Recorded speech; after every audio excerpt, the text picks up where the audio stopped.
tear gas, as you can see, the entire arrangement here has been distorted by the Nigerian police force. As you can see, we are trying to make our way out of this approach with extra vans, with extra policemen, and they are raining tear gas. As you can see from the visuals, the protesters are trying to make their way out of the National Assembly. They are still pumping tear gas upon tear gas on demonstrators. As you can see from the video, you can see the smoke. The smoke is gradually taking the atmosphere here at the front of the National Assembly. We are seeking to take refuge at the grave of the unknown soldier, a place that is actually kept for sanity's sake, but unfortunately, this is what we are seeing. It is raining tear gas upon tear gas. The policemen are not relenting, and this is what you see from the picture. Chairman, I would like to ask that you please stay safe, move as far away as possible while you still keep tabs on what's happening. I would also like to find out, I don't know if you can still hear me, earlier on we heard Moilishwari and some protesters saying that they would not back down until their demands are met.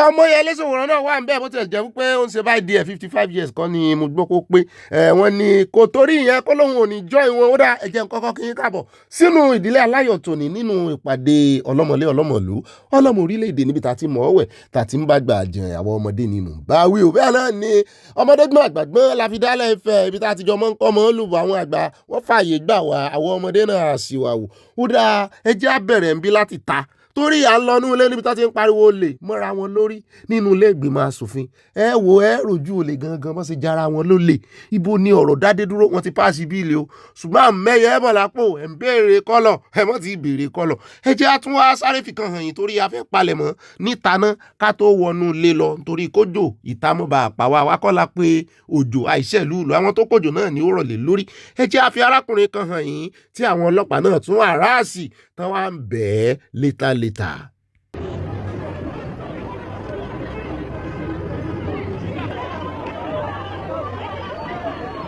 lára àwọn tó wá protest ní o náà lẹ́ ń wò yìí o kò kọjá àyè rẹ̀ o driver ni o ń jọ bí ẹni pọ́ wá wòran gan ni wọ́n já sí o at the end of the day wọ́n gba kí rẹ̀ wọ́n kọ́kọ́ sí sí mọ́tò rẹ̀ ń gbòòyà wọ́n sàtúnbẹ̀ wọ́n mú lé lọ́wọ́ nítorí ó ń gán yarí ó takú láyà ó yarí sí wọn lọ́rùn ni ẹ jẹ́ wá gbọ́rọ̀ lẹ́nu ẹ̀ tó rò náà sọ̀rọ̀. I say, Oga, I beg you, Oga, my binu. I beg me not to again. Before I know, back. I say, Oga, see my ID card. See my, I show him. We go see him for what's up. I say, see my ID card. I'm a driver. See my beg, my binu. Don't hit me, back. They get me. They get me. Why they call it? Police they get plenty. Police, there are many. Police, Rosanti, both Rosanti. What carry there? Everybody go to go. Láti ẹ̀rí gbogbo ti gbó tó sọ yẹn mo ní ṣe Yorùbá ni tó ń gbìyànjú àti àbí àbòkí àbí yíbò tó kàn dá Yorùbá mọ́ ó ní lẹ́yìn ọ̀rẹ́ yìí wọ́n ní kò mọ́ bínú ni o. Níṣẹ́ má bínú.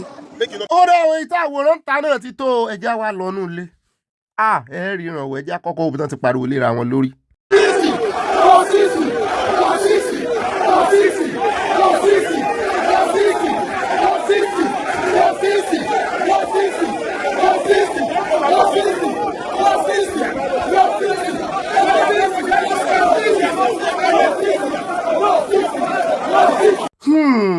Ẹ fẹ́ mọ ìdí abájọ tó fi ń pariwo lé wọn lórí ó rẹ̀ mọ́ tí ìjà sọ̀rọ̀ ẹ jẹ́ àkọ́kọ́ wo arábìnrin tó wà lẹ́gbẹ̀ẹ́ kọ́nà ẹ̀ ẹ rí i pé kíkẹ́nu àwọn olórí wọn bẹ́ẹ̀ lẹ́gbẹ̀ẹ́ máa sòfin house of rep lélẹ́yìí o ìkànnù wọn ó ń sọ fún wípé ìwọ náà ń bá wọn pariwo wọn náwó sókè ó ti yá ń sáré dì náà ṣùgbọ́n tó fariwo gangan ẹ jẹ́ àkọ́kọ́ wò nítorí wọn ní kàn vote ni kán tó lẹ òòlù wọn tán máa ń nà mọ́lẹ̀ kán tó nà mọ́lẹ̀ ẹ̀yin náà bá ń tẹ́tí o those who say yes those who say no lọ́tẹ̀ yìí àwọn tó sọ no àwọn ló pọ̀ jù wọ́n sì gbé fáwọn ní yes. Those against you say nay. That is how it is. Mr. Speaker, sir. The bill is recommended to the committee of the whole.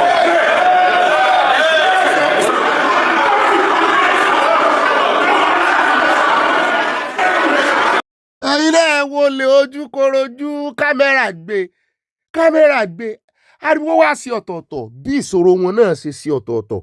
Ariwo eléyìí wọ́n pa lé àwọn olórí wọn lórí nílẹ̀gbìmọ̀ asòfin ni ṣùgbọ́n ariwo míì sì ń bọ̀ níbi tán ti ń pariwo olè APC olè ìyẹn àwọn ọmọ ilẹ̀gbìmọ̀ asòfin bí tán dàbí ìrú tán náà tún wá lọ síbi tí wọ́n ti pe ìjókòó àwọn méjèèjì àti Senate àti House of Rep tán ti rí pariwo olè lé àwọn APC lórí ṣùgbọ́n wọ́n yàn wọ́n jẹ́ nulẹ̀ wọ́n tún yàn wọ́n jẹ́ ń ta wọ́n sá ti páàsì bíìlì wọ́n sì wá páàsì ẹ̀ á jẹ́ kẹ́ ẹ mọ̀.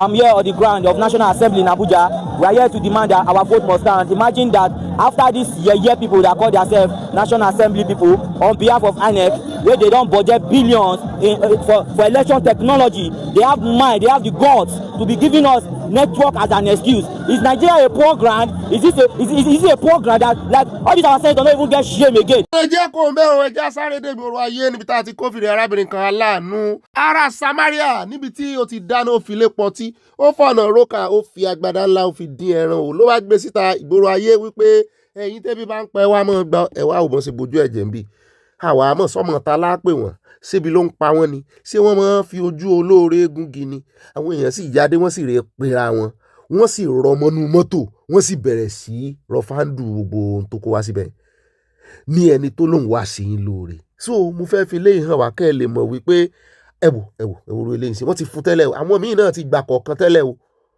ṣébi láàlú ń pa wọ́n sọ fẹ́ gbà lọ lé fáwọn òbí wọn ni ṣébi tí Nàìjíríà dé rè ṣébi ń pa àwọn èèyàn ni àbí wọ́n kàn sọ déré àbí ayé tó organize ẹ̀ láàbù wípé tí ó bá sóre lọ́jọ́ mi kórè èpè ọlọ́pàá ó tọ́ ni ìtọ́wárẹ̀ trampo ara wọn lórí mọ́lẹ̀ kò ní í dá ẹjẹ́ kó ń bẹ̀ nínú ìròyìn lónìí á tún gbé yín padà sékòó lọ́dọ̀ arábìnrin tá a mójú ẹ̀ rántí ẹ̀ arábìnrin tó sọ wípé wọ́n bá òun fipá lòpọ̀ òun àtọ̀rẹ́ òun ẹ ti rántí ọwọ́ ti bá wèrè ọwọ́ ti bá ti láwí tó fi ipá bá wọn lò pọ̀ ẹni tí ó wá kó sórí ẹ̀rọ agbágbé létà tó sọ wípé kò parí iṣẹ́ yẹn kó yẹ kó pa wọ́n ni òun náà wá ní ìsìn àgbèrè débẹ̀ náà àkójọpọ̀ òròyìn ṣùgbọ́n ìmí náà tún wà ó ṣe rí ìdìwé ìtàn sí wa ń báwọn èèyàn fi pálopọ̀ ẹ̀yin tẹ́ ẹ bímọbìnrin ní Nàìjíríà wọ́n ní kẹ́ ẹ mọ̀ kìlọ̀ fún wọn pàápàá jùlọ lẹ́kọ̀ọ́ nǹkan kéékèèké náà fi ń tàn wọ́n mọ̀ pé kò ṣiṣẹ́ ta wọ́n fi iṣẹ́ tan àwọn ọmọ yìí láwọn ọmọ tó jẹ́ wípé wọ́n ń ṣiṣẹ́ wọn o irú eléyìí ní ìṣe orí TikTok wọ́n mọ̀ dáadáa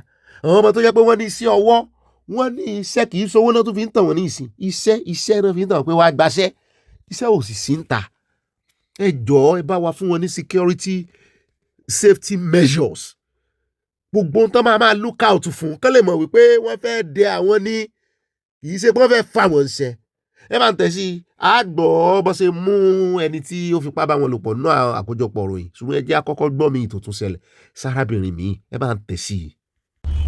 I got raped yesterday in my apartment, February 15th in the morning. I have insomnia. If I'm not drunk or I can't sleep. So the Saturday, I drank and like it wasn't working, but I needed to be high enough so I could sleep. My eyes were tired, but I couldn't sleep. I slept around 6 a.m. and around 9, I heard knocking on my door. I thought maybe it's one of my neighbors because it's Sunday morning. Most of them would have gone to church. Maybe one of them wants to ask for something or something like that. I stood up. I was having a headache. I was still drunk and I was having a headache. And immediately I opened the door. I got pushed back. Before I get to my door, like there's my fridge and then a few steps forward, there's my door. I hit my head on the door because I couldn't, I got pushed back. I hit my head on the fridge. I opened my eyes. There is a man over me. Eléyìí ní agbára o experience burúkú leléyìí o ẹni tó bá sùn ó ló tún fi kíní abẹ́ ó tún fi géun lábẹ́.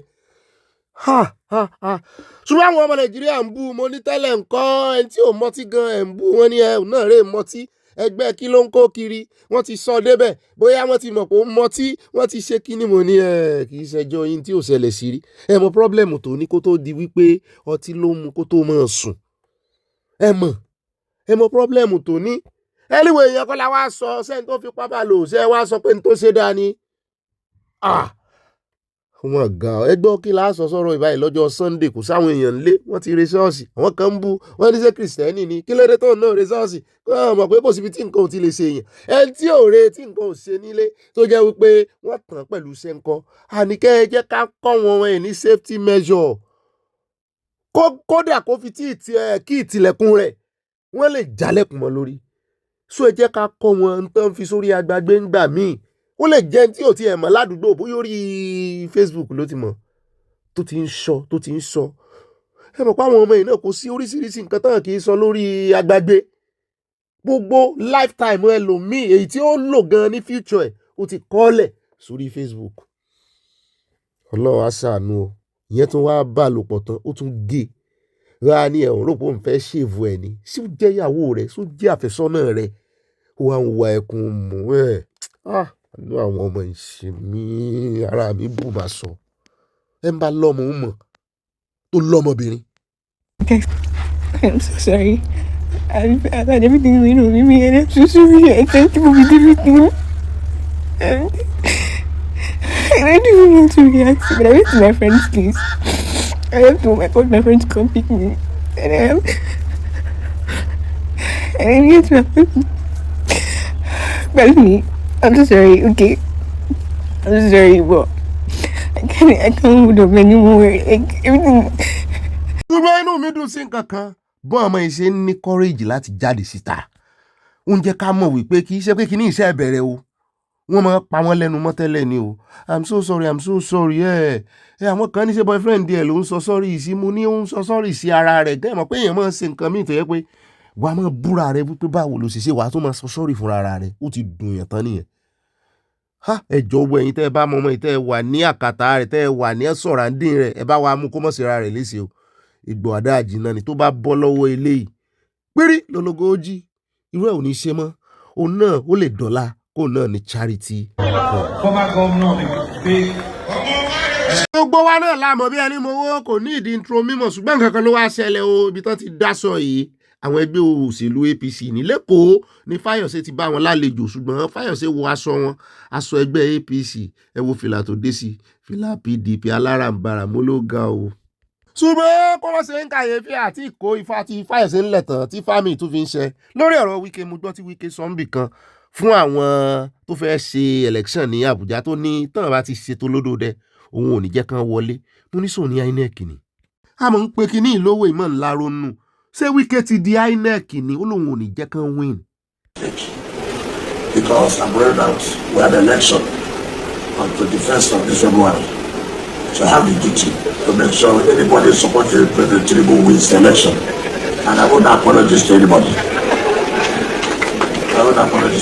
I say so. If you're not supporting Mr. President, I will not allow you to win. China ti gbọ́ mi ò mọ ibi tó ti rí audacity ẹ̀ yìí mi ò mọ ibi tó ti rí meanwhile àwọn èèyàn ṣèwọ́de o wọ́n láwọn fẹ́ electronic transfer of result wọn àdán lóun sọ wípé òun ò ní jẹ́ kéèyàn kan win ok ẹ jẹ́ á lọ tààràtààrà ẹ jẹ́ á kàn fi bí Elrufai kò tí ì kú ọ̀láyé àgọ́ àwọn EFCC ṣùgbọ́n bó ṣe kọ́wọ́ rìn bí ẹni tó fẹ́ lọ dáná mọ̀ ni táwọn èèyàn tó tẹ̀lé bẹ́ẹ̀ náà ní tí ambulance lókù kan fọn fà fún wèrè ní kan fọn tẹ̀lé lẹ́yìn siren lókù kan gbé síwájú kan mọ̀ pé èèyàn ń bọ̀ ìwọ tán invite tèrò pọ̀ tó báyìí ṣùgbọ́n ọ̀rọ̀ ẹ̀ dàbí ọ̀rọ̀ ẹ̀ ń tán ṣe ìsìnkẹyìn fún ni torí ó nìkan ni ò bọ́n padà lé.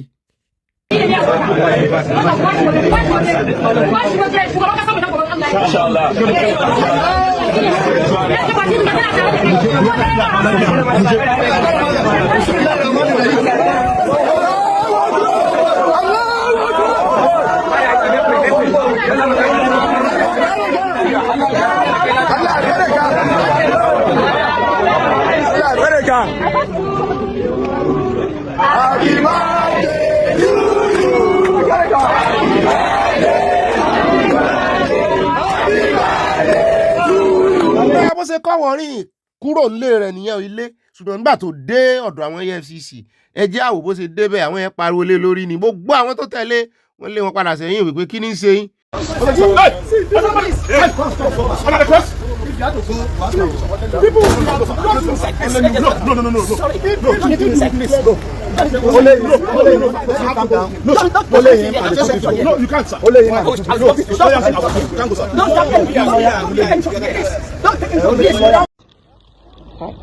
What's your name? Igboho. Anthony. Igboho. Oh, you sit down and wait, let them do your stuff. Go on, sit down. Sit here. Igboho Anthony, ba? Your surname so that other people that know. Other people that know your father will know. You say?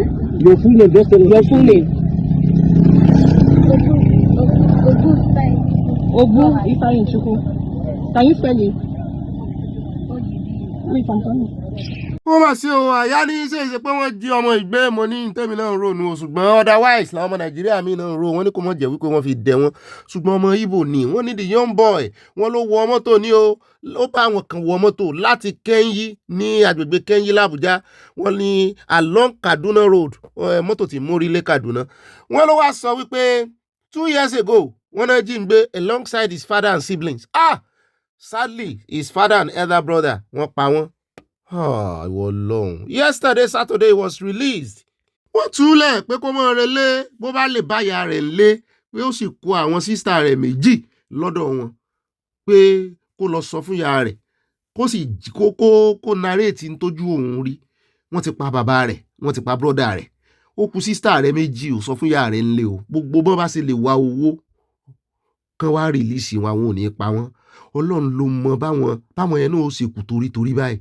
Èwo ohun tí àwọn ọjọ́ ọ̀la Nàìjíríà ẹ wá wo àwọn akẹgbẹ́ wọn lu èbò ń bí tán jayé. Ẹ wá wo wọn tán bá mú wọn lọ skul báyìí àwọn ọmọ bọ̀tì àṣìyòsọ ọmọ bọ̀tì Nàìjíríà ìbílẹ̀ ẹ̀ ti rìn ẹ̀ mú sí ẹni. Ẹ wá wo ohun tí ọmọ ìfojú winá àgbàlagbà míì Ọlọ́run ò tiẹ̀ nìjẹ́ mi ò fojú winá ẹ̀ kò sí mo sì ní fojú wì. Ní tí mò ń gbìyànjú àti sọ náà ni wípé at this age with this story ẹ wo bó ṣe kù 2 years ago ó ti fẹ́ dára wọn ó ti jọ wọn gan ó ti jọ wọn orúkọ rẹ̀ tó dá ló jámọ̀ pọ̀ ọmọ Ìgbò ni àwọn olórí yín sì ń ṣe fẹ́ láwọn fẹ́fẹ́ rí tì kiri Ààrẹ olódò dẹ́rẹ̀ wo festival ìjà alárúgbóngbò wọ́n tán kó ní Kwara tí àwọn tó kó wọn tán fi fídíò wọn síta Ọlọ́run ló mọ ọdún táwọn èèyàn ó tó délé pẹ̀lú bí àṣerárí wọn tán rí mùkẹ́mùkẹ́ yẹn Ọlọ́run ló mọ ọdún tán tó dé à ń sọ lọ́jọ́ sí bàbá kan wọ́n kàn fẹ́ kọjá lórí ìkànnì wa wọ́n ní àbá Nàìjíríà jẹ́ à ń sọ negative thing sí ọ. Ẹ jẹ́ àtẹ̀wájú èmi ò tiẹ̀ fẹ́ sítórì ló bà mí nínú jẹ́ jù lọ́jọ́ tí mo ti ń gbọ́ sítórì àjìnìbí ẹ jẹ́ àpò ń bẹ̀ lókẹ́sàn ibi tí mọ́tò ti dànù yé mi ò mọ̀ ṣùgbọ́n ẹ máa wo bí mọ́tò yìí ṣe dànù o àdúpẹ́ kò sí ponú ẹ o. Jesus, Jehovah. Hey. Jesus.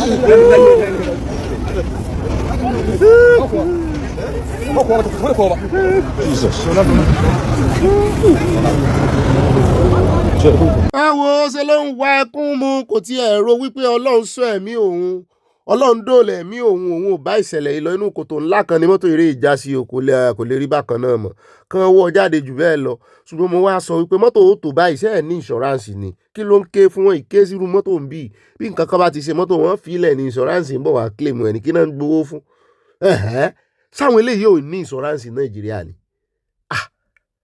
ó dúpẹ́ pé nǹkan ò sẹ́mí rẹ̀ omi ló dànù agbè òfò ó wá ń sunkún mọ́tò tí mo sì ń wò yìí mọ́tò kínní náà kọ sí lára ó ń jọ bẹ́ẹ̀ ni pé lógo tó ta ni o. ó dáhùn Ọlọ́run ó fi ọ̀pọ̀ rọ́pò ẹjẹ́ àpò mẹ́jọ àdọ́dọ̀ ọ̀gbẹ́ni kan tí ń ṣe Uber. This is day 3 of driving Uber in Lagos. Lagos girls, Ejo, Eyekin Kore Kodele.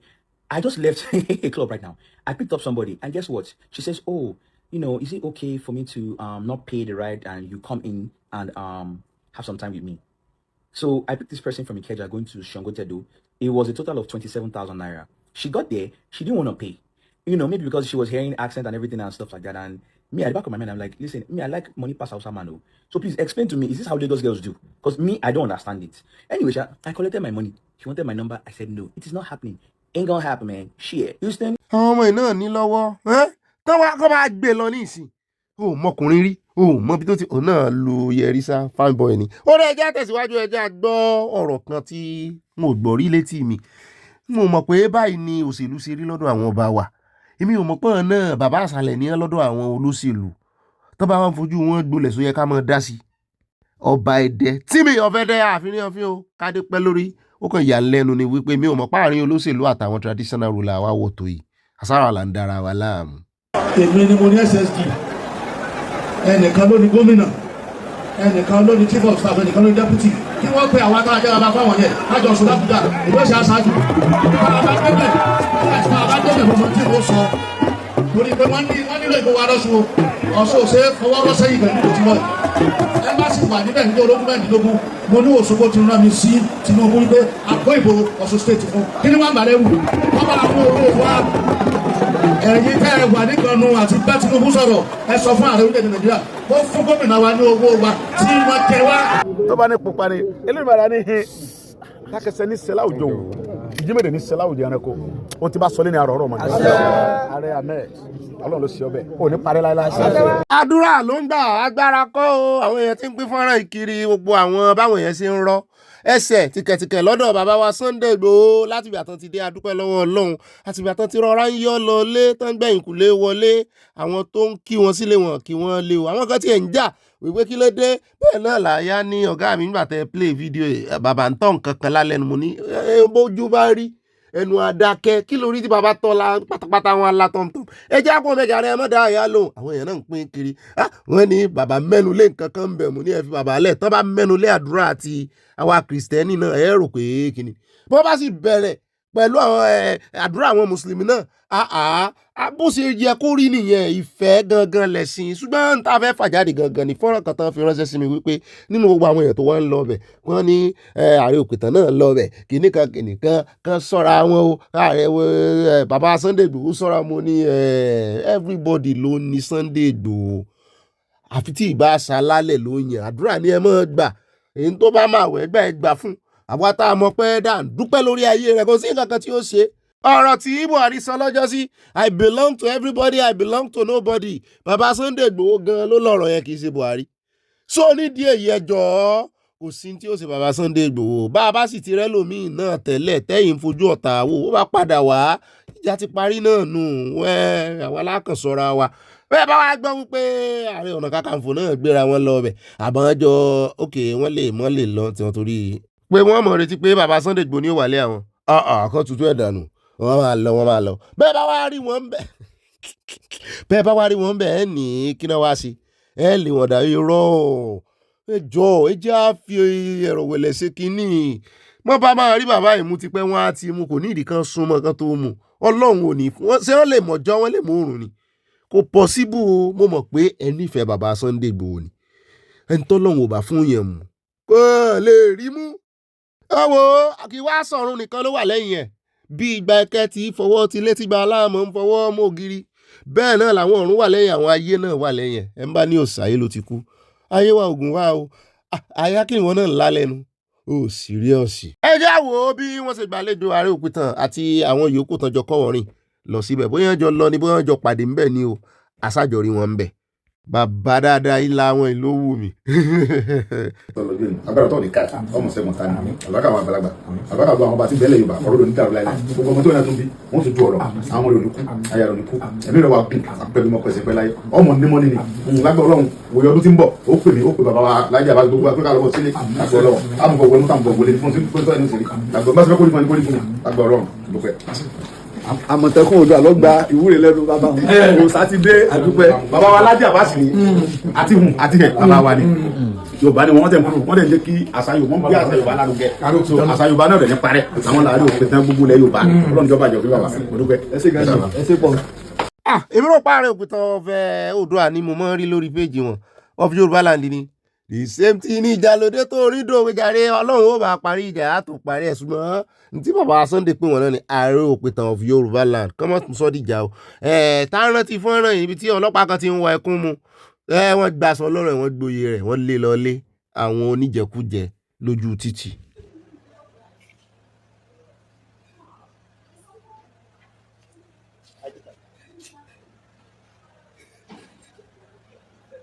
ó dá àwọn ẹjẹ́ wá fẹlẹ́ ìkáfikáde abala lérèfé ńlẹ̀ agbọ́dọ̀ gbé ìròyìn alẹ́ náà ló ṣẹlẹ̀ torí ààrẹ Tinubu wà lẹ́kọ̀ọ́ níbi tí wọ́n ti bá àwọn lọ́balọ́ba àti àwọn olórí ẹ̀sìn ṣèpàdé ṣùgbọ́n tápá àwọn ti lọ́balọ́ba ó ńlá kọjú sí lálẹ́ yìí bóyá lọ́la tá a bá ti gan ni tàwọn olórí ẹ̀sìn á mú wa ṣàdédé lárí kan náà àwọn ọba Ìgbò ló bá dìde ẹ sì mọ̀ pé àtọba Ìgbò àtọba ilẹ̀ Yorùbá gbogbo ọba tó wà ní south east south south south west gbogbo southern traditional rulers gbogbo wọn náà kó pọ̀ Ọọ̀ni of Ifẹ̀ sì ní olórí wọn ẹ wọ àwọn ajájà ọba ilẹ̀ Yorùbá bí o torí ìsìn náà wọn tún ní dárúkọ Aláàfin sọpá Aláàfin wà mẹ́ ìrọ̀ ẹjọ́ lọ́rọ̀ kan bàbá tó sọ̀rọ̀ rẹ̀ ó tiẹ̀ kọ́kọ́ bẹ̀rẹ̀ dáadáa ó ní káàrẹ Tinubu sọ́kàn wọn lójú báyìí ní ààrẹ Tinubu ẹ tú Nnamdi sílẹ̀ ṣùgbọ́n ọ̀rọ̀ kan wá fẹ́ fa òhò níbi tó ti sọ fún ààrẹ Tinubu wípé gbogbo owó tó bá tọ́ sáwọn tẹ́ ẹ bá fẹ́ fáwọn ní south east pé ẹ mọ́ papọ̀ mọ́ ti south south ẹ mọ́ papọ̀ mọ́ ti south west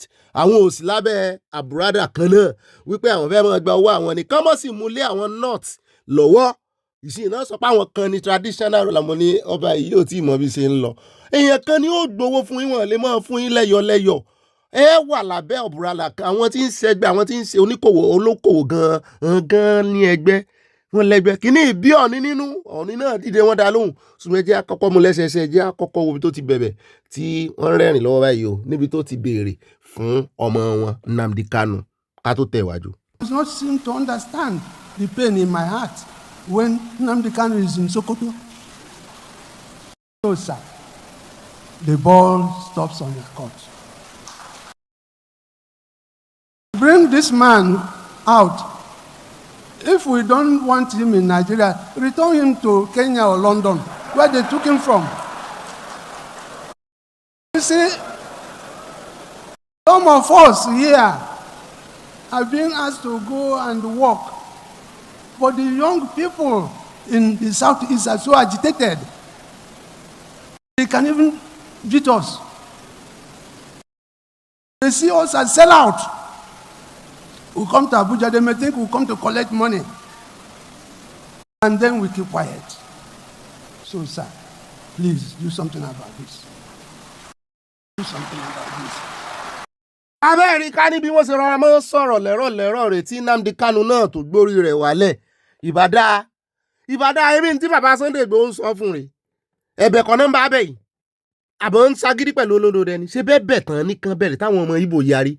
Ọmọ Ìgbò tún lè bẹ̀rẹ̀ sí sọ̀rọ̀ sí bàbá yìí nísìnyí. Ẹ jẹ́ wá gbọ́ bí tí ó ti sọ̀rọ̀ tí ó kan Ọọ̀ni tínú ti bí Ọọ̀ni.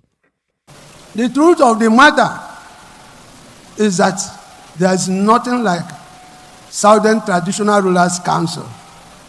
If you come here at party and you give money to people on that basis, it's not correct. The South is not the North. We have a system. We need unity in diversity. So that people. So if you want to deal with us in the Southeast. If you have resources for us, give it to us. Don't give it to people who come and say, we are Southern Traditional Rulers Council. Democracy is a representative government. Gbogbo tí bàbá yìí sọ rèé lẹ́yìn ìgbà tó sípẹ̀ sí ààrẹ olódò rẹ̀ kan fi Kanu lẹ̀ kan dá padà sí London tàbí Kenya àwọn èèyàn rẹ́rìn-ín mo rí ọ̀gá ológun náà tán náà rẹ́rìn pé bàbá ìròpò yìí síbẹ̀ mọ́ tọ́mọ yín ṣe ni ṣùgbọ́n mo mọ̀ pé yóò níyànjú ṣùgbọ́n lórí ọ̀rọ̀ ti Southern Council àwọn Traditional Council kì í ṣe Ọọ̀ni nìkan ló bínú o gbogbo àwọn tọ́jọ́ wà ní council yẹn pé bàbá yìí ò lè ní àwọn ò ní representative ní council mo ní nǹkan ò tọ́ sí wọn lẹ́nu nìyẹn nǹkan ò tẹ̀ wọ́n lọ́wọ́ orí ẹ̀ ní so gbogbo ẹ̀yin tán bá wí náà ẹ̀jẹ̀ agbọ́rọ̀ lẹ́nu Ọọ̀ni. Southern Traditional Council is very optional. You don't need to join us if you don't want to join us. But it's a force, a formidable force among traditional institutions for us to come together. And we are all reputable in all our domains. You can see all of us, because one of us made a speech that there's nothing like that. We don't agree to that. But our president is there. We don't want any impression that there's division. We don't want to take out Southeast. We have Izaro here. Izaro Chukwu is one of a very prominent traditional ruler in Southeast. We have Obinugu here. We have a lot of Southeastern traditional rulers that we're working together for the betterment of the country. So for us, it's something that is key to let the whole world know that if you don't want to be part of us, you can option your suggestion out. And please, we implore each and every one of us to focus more on news that are of quality, not social media and rumors. This is one of the major things affecting our country. Thank you. I am His Eminence Engineer Dr. Ebere Chukwu Oji, the Ezaro of Aare Chukwu Kingdom and the Publicity Secretary of the Southern Nigerian Traditional Rulers Council. Like the Ooni said, the Southern Nigerian Traditional Ruler Council is a movement, is a journey, comprising members from across the entire southern part of Nigeria. The Ooni is our chairman. We have the co-chair, Obi of Ubunugu, from the southeast. We have King Jaja of Opopo, who is from the south-south. And we have eminent traditional rulers from across the southern parts of Nigeria who have come together to advance the cause of the Southern Nigerian Traditional Rulers Council. So let us put it on record and put it on record very clear. The president was part of the inauguration of the Southern Nigerian Traditional Rulers Council. It happened in Owerri, and we have representatives of both the press, the government, and stakeholders in that inauguration. Since that inauguration, the Southern Nigerian Traditional Rulers Council has been moving. We have had our AGM, which happened in Ogun State. We have had several activities together. So please, for the purposes of clearing any doubts, The Southern Nigerian Traditional Rulers Council exists. The Southern Nigerian Traditional Rulers Council is united with traditional rulers and royal fathers from across the entire Southern Nigeria, all ably represented here. So please, let's put that record straight and correct that wrong impression. This is the first of its kind, and we want to extend our hearty congratulations to Mr. President. Ara tó bí wọn nú rẹ̀ wípé first of its kind ni bàbá yìí wá ń sọ̀rọ̀ ọ̀rọ̀ báyìí. Ààrẹ ó mọ̀ rò pé àárín àwọn òòtò nìyẹn gbogbo ẹni tí ó sì gbẹ̀bí yẹn ohun tó jó lórí ni ó gbẹ̀bí. Ọ̀ọ́ni sì ní ṣáàmà wọn. So wọ́n lè mọ̀ rò pé bóyá Ọ̀ọ́ni ò tó dáadáa. Ó dùn Ọ̀ọ́ni gan.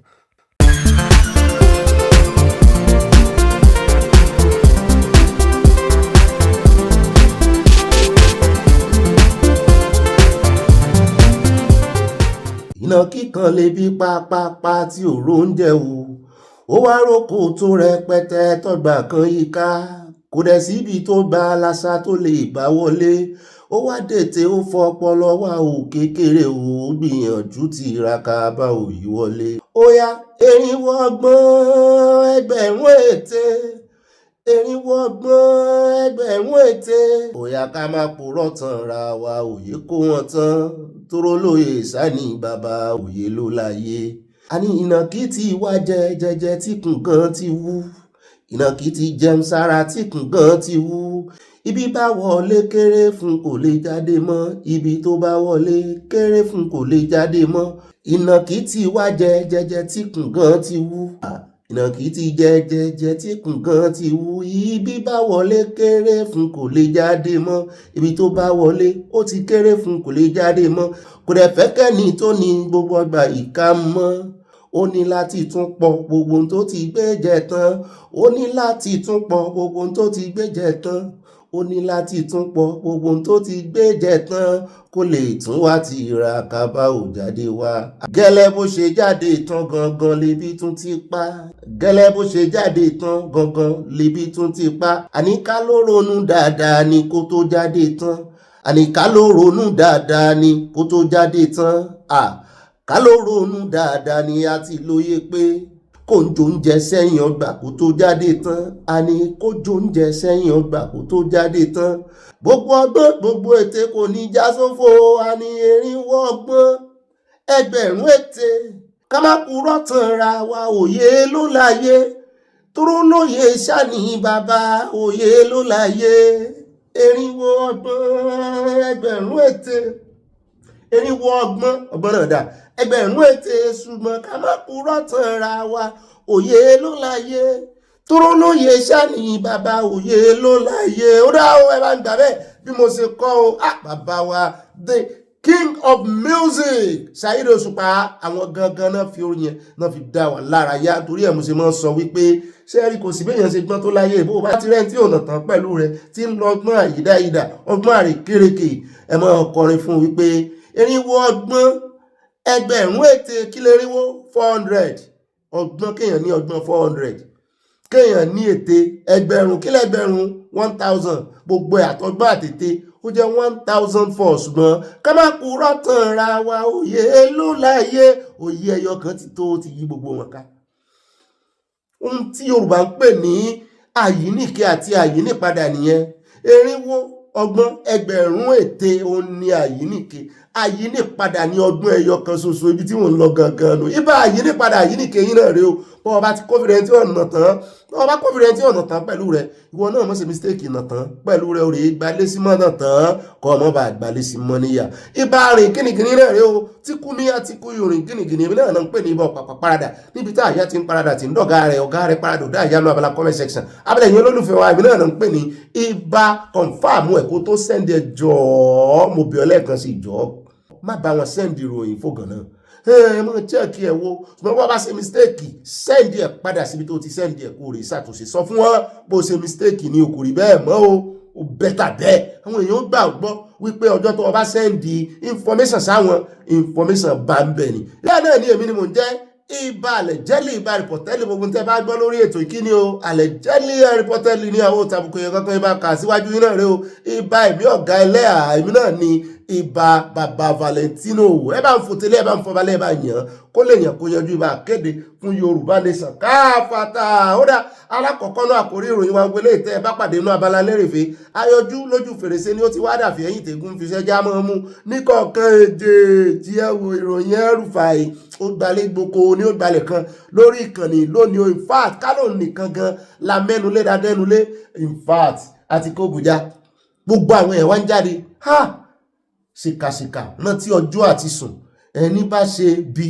ibi lómi àkéyìn rẹ bówù ọ́ kò ṣe ìkà o ìkà lómi àkéyìn rẹ bó fẹ́ ẹ̀san ké lórí rẹ bó fẹ́ o ẹ̀san ké lórí rẹ òṣìkà sóń gbọ́ mo dá kẹ́kẹ́ mo mú regbó ifá mo pàpàjà mo mú rèdí ọpẹ́ orí kọ́ la wá kọ Elrufai láǹkọrin fún gbogbo àwọn tó ṣe testimony lòdì sí àmúhàn bọ̀ àti gbogbo àwọn tó sọ̀rọ̀ tán fẹ́ lójú pé ìyà tó bá dé fún Elrufai pé tí wọ́n bá délé ẹjọ́ ó ti kó bára rẹ̀ pé gbogbo àwọn tó bá ń sọ pé gbogbo àwọn tó bá kàn ń wá wà wí tó fẹ́ àwọn tí ẹ̀ ní ṣùgbọ́n tó bá fẹ́ sòkodoro ọ̀rọ̀ tó fẹ́ sojú abẹ́ ń kó wọ́n ní yóò lè fún Elrufai gan à ń bọ̀ mẹ́wẹ́ lákòjọpọ̀ sápá kan bàbá tí wàá kó ń bẹ̀ tán wọ́n pa ọmọ Nàìjíríà kan ní South Africa mo yọ sọ nínú news mo bá wò yí pé news ìfẹ́ lójújù báyìí lọ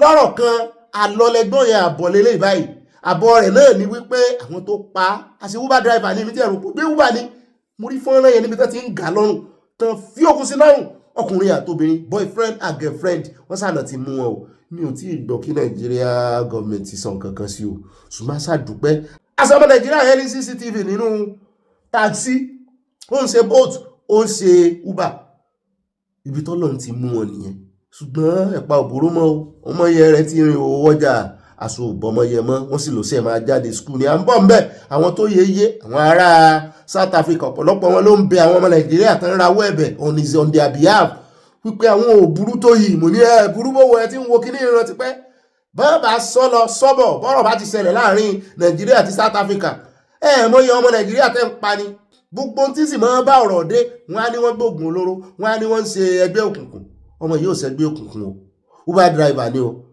àmú ìkànnà ọmọ South Africa tó jẹ́ journalist wọ́n fọ̀rọ̀ wá lẹ́nu wò yóò gbé wa débẹ̀ lónìí náà ni kò ní dọ́là o bẹ́ẹ̀ lẹ́nu bá bá ti kó ń bẹ̀ tán àyà ní ẹ̀rọ tí fíìmù kan tá a play fún yín lọ́jọ́ sí last week náà ni ọmọbìnrin tí wọ́n fipá bá àwọn àtọ̀rẹ́ rẹ̀ lò tó ké gbàjarì síta wípé lẹ́yìn ìgbà tó wọ́n fipá bá wọn lò mọ́dẹ́lì náà rèé ṣe o aṣaralóge náà nìkan wá ṣe iṣẹ́ tán pé àwọn sí nìyẹn àṣẹ rọ́ni tí wèrè kan náà wá jáde tí fún àwòrán tiẹ̀ náà táwòrán tiẹ̀ náà já rìnrìn tó sọ wípé kò parí iṣẹ́ yẹn ó yẹ kó pa àwọn méjèèjì ni wọ́n ti ń wá yẹn báyìí ṣùgbọ́n ọwọ́ ti bá wèrè yẹn tó ṣiṣẹ́ yẹn gangan ọwọ́ ti bà á ń bọ̀ ń bẹ̀ lónìí náà ni kò ní dọ̀la bá ti kó ń bẹ̀ tán ọ̀rọ̀ kan náà wọ́n tún já rìnrìn lórí sẹ́nétọ̀ kan tó ganu sí máìkì tó sì ń pariwo kí ló ṣe ọ́ ṣé wọn nìkan ni sẹ́nétọ̀ ni wọ́n ló sọ wípé kán bẹ̀rẹ̀ sí gbé ìgbésẹ̀ ọdún 16 years single term mo ní Ààrẹ Olúdúwọ̀dẹ tó débẹ̀ gan 6 years single term náà propose ibo ni wọ́n tún ti rí 16 o tún fi mẹ́wàá lé nínú Nàìjíríà yìí náà 16 years ní region kó fi ṣe ìjọba àbẹ̀yà kálẹ̀yà Haúsá Ìgbò Yorùbá káàrẹ Tinubu kú ṣe 16 àbí àyà ní àsọtẹ́lẹ̀ mi ló fẹ́ mọ̀ ṣe bẹ́ẹ̀ mò ń béèrè 3 times ṣe bẹ́ẹ̀ mò ń béèrè 3 times fún wọn mo ní 4 times 3 12 nù ilé yìí ti ń béèrè 4 times all together ni mo lélẹ̀ tèmi ń béèrè tá a bá papọ̀ àbí tá a bá divide ẹ̀ for 4 years 3 times ni ó bọ̀ sí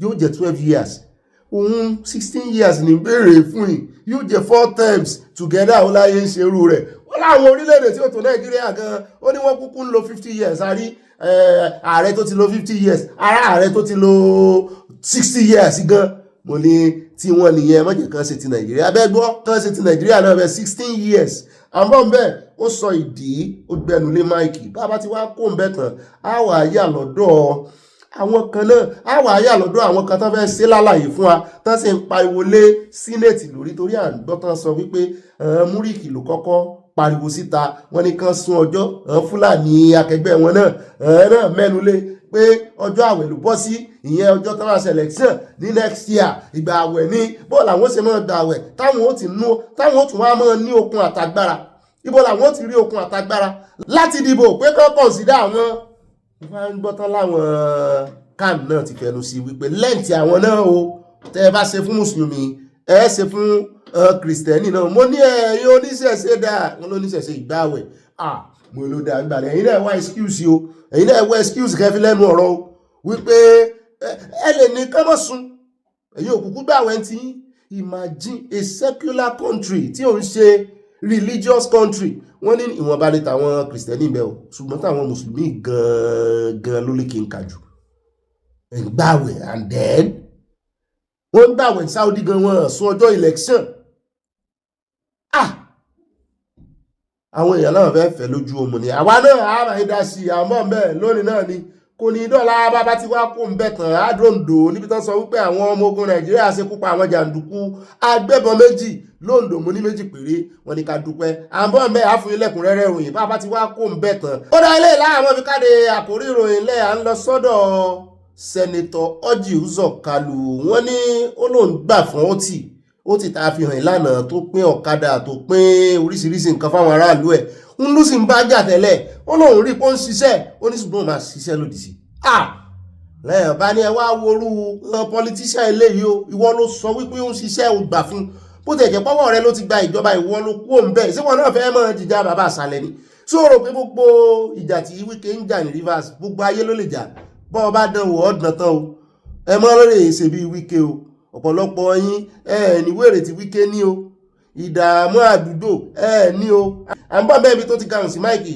tó ti sọ̀rọ̀ bá a bá dénú àkójọpọ̀ ròyìn àfẹ́ lójú míwà àgbà táìmù lórí ti Elrufai gan nítorí ọ̀pọ̀lọpọ̀ àwọn èèyàn ọ̀rọ̀ ti pín sí yẹlẹyẹlẹ kì í ṣe sí méjì kan ó ti pín yẹlẹyẹlẹ wọn kan sọ wípé Elrufai ò ní kéèsì àwọn kan sọ pé ó ní kéèsì bẹ́ẹ̀ náà làwọn ẹgbẹ́ kan náà kóra wọn síta bí ọmọ ọjọ́ mẹ́jọ ẹtì mọ̀ náà wọ́n ní ká má politicize ọ̀rọ̀ yìí wọ́n ní ìjọba ló ní responsibility láti ṣe òkodoro ọ̀rọ̀ ó béèrè question ló ń rè táàpù fóònù onífóònù ó dá abádénú àkójọpọ̀ ròyìn àmọ́ alẹ́kùnrẹ́rẹ́ àní rí báyìí lọ nínú gbogbo àwọn àkórí ìròyìn wa mo ti sọ wípé lórí ti Elrufai láti gba táìmù dáadáa torí àwọn tó ti fojú wọn gbolẹ̀ rí gbogbo wọn ti ń jáde ní kọ̀ọ̀kan èjèèjì ní báyìí ẹ jẹ́ àwọn ọ̀nà abala tí ọmọ tẹ̀lé abala sáná wọlé níbi tá a ti mọ̀ ṣe àfi pákà tá a ti mọ̀ ya fọ́tò wa ẹ ṣe cheese ẹ ṣe Mushin olóòṣà ẹ ṣe pọ́ọ́ ẹ ṣe gbẹ́bòrùn ẹ gbé fìlà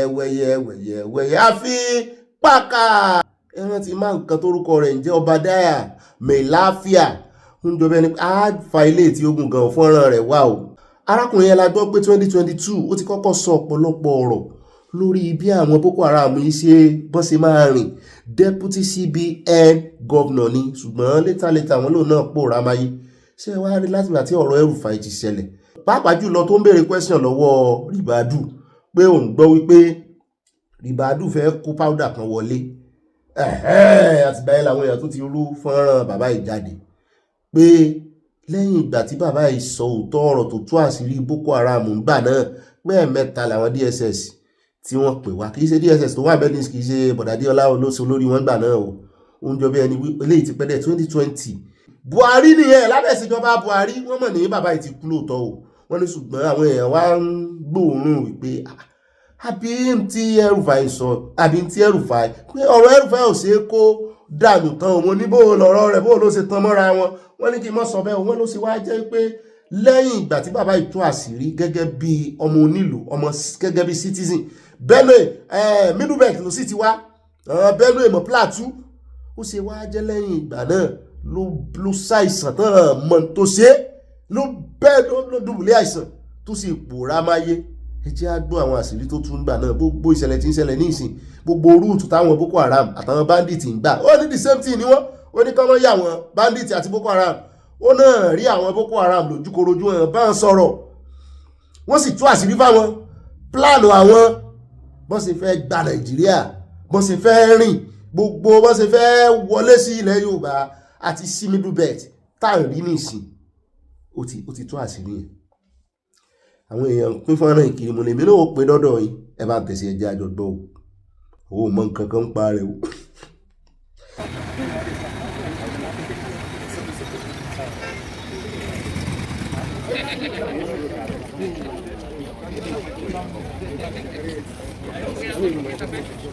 John, show.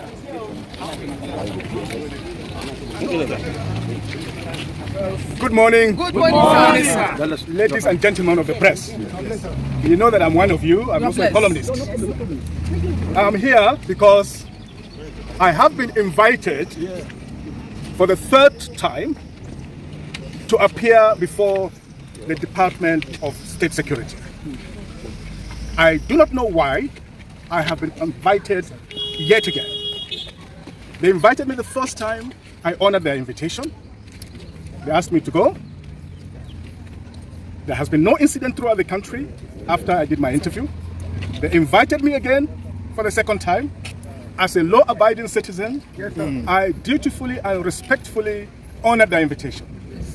Now again, they have invited me for the third time through my lawyer.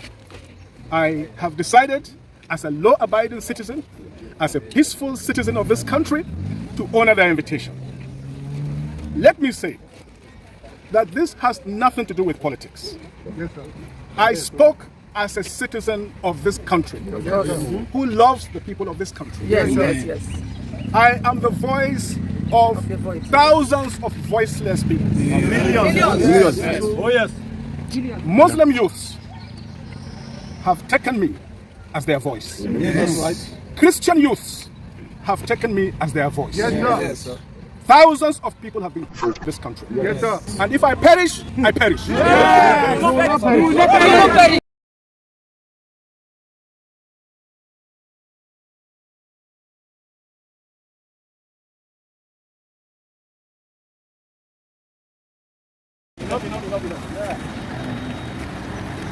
The Middle Belt Forum, MBF, on Sunday, September 19, 2021, provided detailed insight into how one of its promoters and former Deputy Governor of the Central Bank of Nigeria, Dr. Obadia Meilafia, died at the University of Abuja Teaching Hospital, Gwagwalada, Abuja. The organization said that he was shabbily treated by doctors.